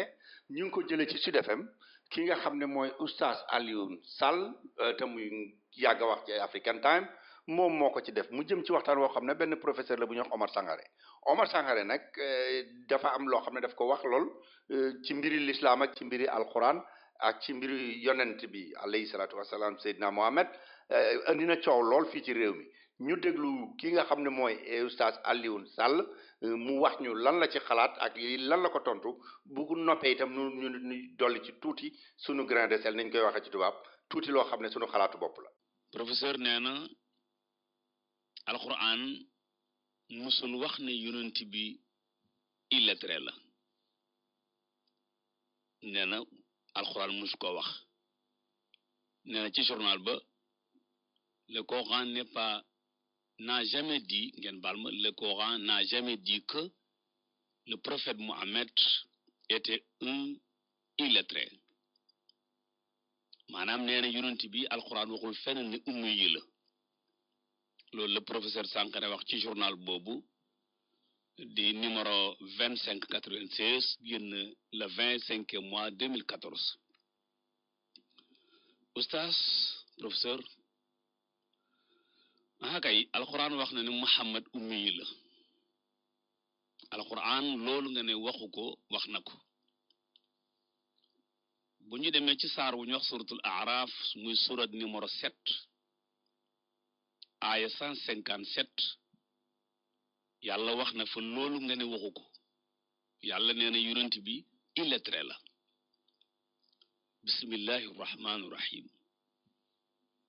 alladhina yattabi'una ar-rasula an-nabiyya al-ummi alladhi yajidunahu maktuban 'indahum fi at-tawrati wal-injil ya'muruhum bil ma'ruf wa yanhahum 'anil munkar wa yuhillu lahum at-tayyibat wa yuharrimu 'alayhim al-khaba'ith wa yada'u 'anhum israhum wal aghlal allati kanat 'alayhim فالذين آمنوا به وعزروه ونصروه واتبعوا النور الذي أنزل معه أولئك هم المفلحون loolu professeur sunu borom mi ngi ko wax ci saar mu la tudd léegi mooy al-A'raf surat numéro 7 aya 157 yàlla wax ca ne ñi nga xam ne ñooy topp yonent bii nga xam ne illettré la annabiyil ummi yonent bii nga xam ne illettré la bu fekkee illettré mooy koo xam ne kii munta lire munta bind munta calculer loolu alxuraan wax na ko mu ne yonent boobu yéen a ngi koy fekk ci wax ji ma wax ca tawraat mu ne ba ngeen demee ci injil fekk ko ci yonent boobu daf daan digle lu baax di tere lu bon di daganal yelew di xaraamal yilewut di sippi sëf yi nga xam ne moom la ñu sëf te mu diis di tinki nit ñi ña ko gëm te dimbale ko ñooña ñoo topp leer ga te ñoo nar a sowe ëllëg yàlla na ci Yàlla boole sunu professeur bii waaye foofu alxuraan loolu mu ne waxut ne yonent bi illettré la aha kay alxuraan nee na yonent bi illettré la professeur Sankharé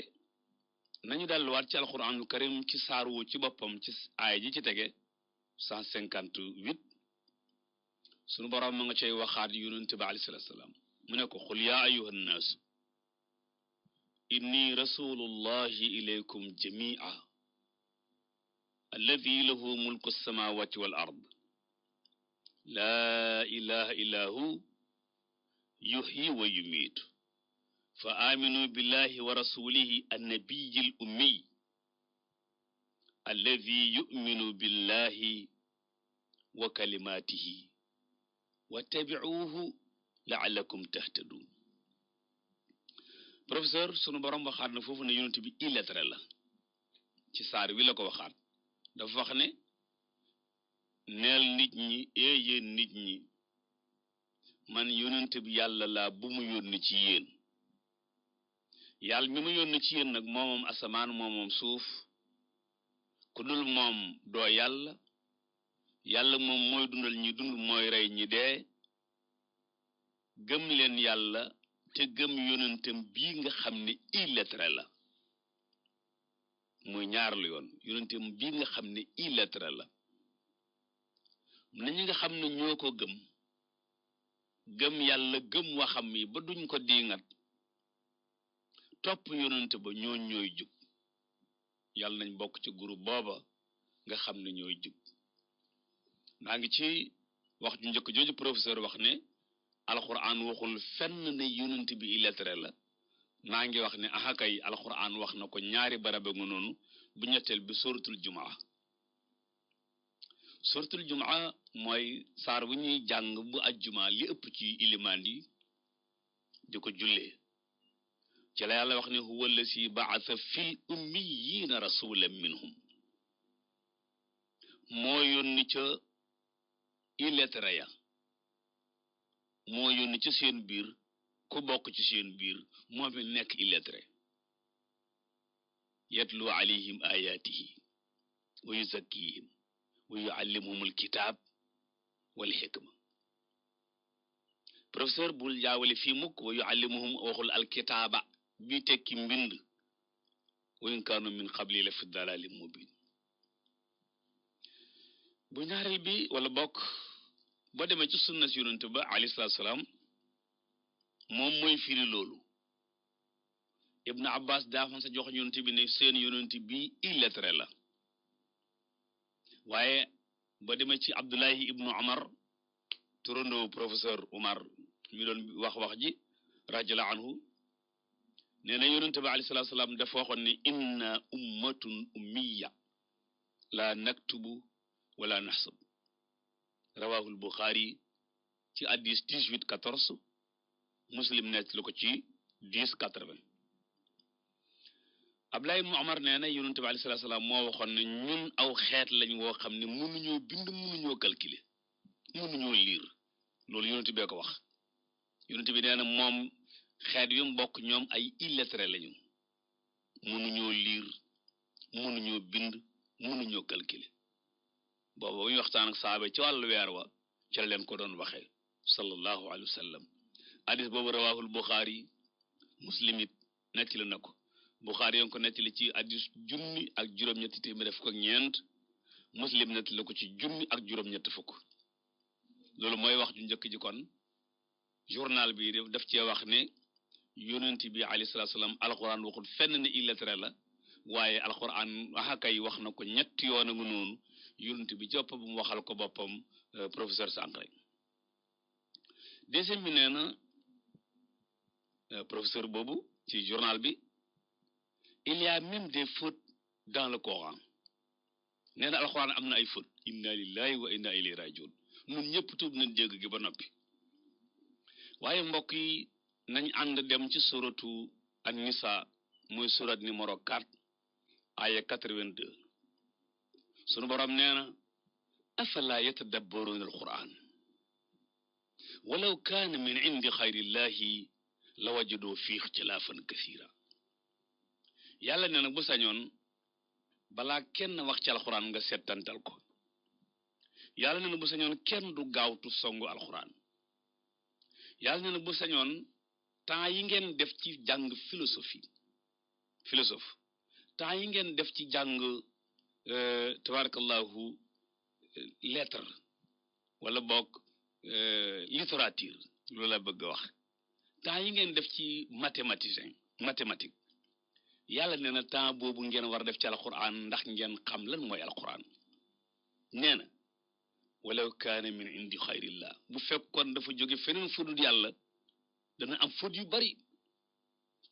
professeur Sankharé kon li muy tekki mooy amuti faute bu fekkee ci mbind mi nag nga wax ci mbind mi kii wax ne alquran daa am ay faute day dem ci rasmu ndax alquran liñ ciy bind moom rasmu la ko tuddee moo tax boo ko tiimee boo demee ci rasmu jël rek rasmul usmaani ci jamono Usmaan bun Affan ya nga xam ne ci la Zayd ibn Thabit tënk woon ak ñett ñañ ko boole loon ñu war a bind alquran ñu topp tariqa boobu nga xam ne Usmaan bun Affan dëppoo na ca boroom xam-xam yi dëppoo na ca ba tax ñu tuddee ko rasmul usmaani professeur alquran baqara ba naasi amul faute alquran baqara ba naasi amul faute ñi xam lan mooy rasmu xam nañu ko tabarakallah ñi xam qiraat xam nañu ko gis nañu ko ci professeur nee na le fait que le prophète quitte cette terre pour aller au ciel ne figure nullement dans le Coran ngeen baal ma ci tubaab bi bu fekkee jubut nee na yonent bi ñu ne dafa rañaan nee na d'accord na ci ne jóge na Makka dem baytul maqdis mu ne waaye amul fenn ci alxuraan fu yàlla wax ne jóge na baytul maqdis dem asamaan nee na yàlla waxu ko fenn kay professeur yàlla wax na loolu bu ñu demee ci alxuraan ñaari saar la yàlla wax benn bi tukki bu njëkk bi la wax muy jóge Makka dem baytul maqdis benn bi nag moo wax bi jóge baytul maqdis dem asamaan professeur bu njëkk bi nga xam ne ci la yàlla nettali bi nga nangu muy jóge Makka dem baytul maqdis yàlla nga ko def ci saaru ñu al isra ca tàmbali ba ginnaaw a'uuzu billahi mina shaytaani rajiim bismillahi rahmaani rahiim daf ne subhaana allasi asra bi abdihi laylam min al masjidi al xaraami ila al masjidi al aqsa alladi baarakna xawla li nuriyahu min ayatina innahu huwa samiu al basir. professeur nee na boobu moom d'accord na ci mooy yonent bi jógee na Màkka romb Madina dem baytul maqdis nee na lu boobu moom d'accord na ci waaye nee na bàqara ba naasi yàlla waxut fenn ne yonent bi rañaan na jógee baytul maqdis jëm asamaan. ni ma leen ko waxee ci njàlbeen gi jot naa waxtaan tuuti sax ak Oustaz Sall mais dafa am problème technique moo tax teguma loolu lu toll ci 3 minutes parce que bi mu waxee ba noppi dafa am loo xam ne dama ko laaj loo xam ne dafa ma xaw a jaaxal te itam tiital ma ndaxte lu bari ci jullit yi rawatina julliti Sénégal ñoom dañuy yem ci ne alxuraan ak li nga xam ne mooy di suñu diine daanaka duñ ko nangoo werante kenn te xam-xam moom li fekk werante amu ci fa mu war a yegg du fa yegg moo tax terrorisme yu mel noonu yomb lool ci dugg ci gone jullit yi ndaxte li ñuy def ñun mooy kenn du ko waxtaane boo waxee ñu ne déedéet bul ko bàyyi mu jàng lii bu ko bàyyi mu dégg lii bu mu xool bible bi bu mu xool tawrit bi bu ko defee ña ko yar rek lañ ko tuddal l'islam loolu dong la xam bu keneen ñëwee jaar ci boppam ne ko du woon loolu léeg-léeg mu gëm loolu daal di dugg ci kenn xamul moo tax dafa am loo xam ne bu nu dégloo l'islam bu baax yonent bi ci boppam moo ñu wax ne xam-xam fu mu nekk fekki leen ko fa te xam-xam moom kenn mënu ko am te werantewuloo ak ña la koy jàngal dafa mel ne bi ma waxee Oustaz Sall d'accord naa man ci ne nangam diw warul koo sañ a wax loolu baaxul même bu dee lu bon la gëmunu li mu nar a wax nanu ko bàyyi mu wax ko ba nu wóor ne xalaat yooyu mi ngi daw ñu mën koo weddi gone yi dégg ko mag ñi dégg ko ñi jàng dégg ko ñi jaayil dégg ko waaye bu mu ko fi waxe nañu lakk téere beeg nañu ko rey ak nañu ko kile problème yu bari yu nu am ci sunu biir loolu mënu koy indil nañu bàyyi ne diw sañu la wax nangam ki nga xam ne gëmul li nga gëm wala ni nga dégge wu ni wala ni nga gise wu ni bu fekkee ne moom moo juum ca la ko tàmbalee ca njaalbeen ga ba ca fa mu jeexe bàyyi ko mu wax ko nga xam ko nga mën koo tontu ñi nga xam ne mënoon naa yàq seen xel ñu dégg ko li mu wax dégg sa tontu loolu mooy li nga xam ne doon naa ci wax te waxtaan ak ki nga xam ne mooy Oustaz Sall bu ñu fi yàlla bàyyee ba àjjuma ak jàmm sax ragal naa ne bu ñu ko jot gi mayee danaa waxtaan ak yeneen i boroomi xam-xam ñu discuter ci loolu lu tax ñun dañoo war a jàpp ne rek bul ko bàyyi mu gis ko bul ko bàyyi mu ànd ak moom bul ko bàyyi mu déglu ko bul ko bàyyi mu liir ko bul ko bàyyi mu xool téere boobu day yàq xelam xel muy yàqu booba lañ ca waroon def dañ ko caa deful woon lu nit di wax muy lu juunu nanu ko dégg bàyyi gone yi dégg ko nu tontu ko gone yi dégg tontu yi ba nga xam ne duñu mën a këf seen xel parce que jamonoy léegi fi mu toll mooy lépp loo tere sa doom ne bu mu ko dégg itam lépp loo tere sam réew ne bu mu ko dégg dinañ ko dugal ci internet bi foo xam ne doo ko mën a joti boo teree livre bi da nga koy gën a siiwloo kese bu ko defee coow gën a bari rek mbokk yi loolu mooy li nga xam ne man moom laa ci bëggoon yokk te daanu ci dellu si waat waaw kon mbokki balaa ñëw ci tàggat yaram daaneele ko dama leen bëggoon a indi rek benn yëgle boo xam ne mi ngi jóge ci sunu mbokk Serigne Malick Xuma Serigne Malick Xuma dafay xamal mbokk yépp ne leen dafa am terrain bopp da koy jaay mi ngi nekk ci Bargny terrain bi nag mi ngi nekk 150 mètres carrés te titre foncier la numéro parcelle bi ci foofu mi ngi nekk 34 TF 505 ngeen xam ne kon titre foncier la ci lotissement yi bi nga xam ne moo nekk ci Bargny Serigne Malick Xuma mi ngi xam ne képp koo xam ne terrain boobu intéressé na la mën nga koo woo ci New York 646 400 8418 646 400 8418 wala ngeen woo doomam Khadim Xuma mu nekk ci Sénégal ci 77 938 73 71 917 938 73 71 ngeen xam ne képp koo xam ne soxla nga ko daañu la jox preuve yépp ne loolu moom titre foncier bu wóor la.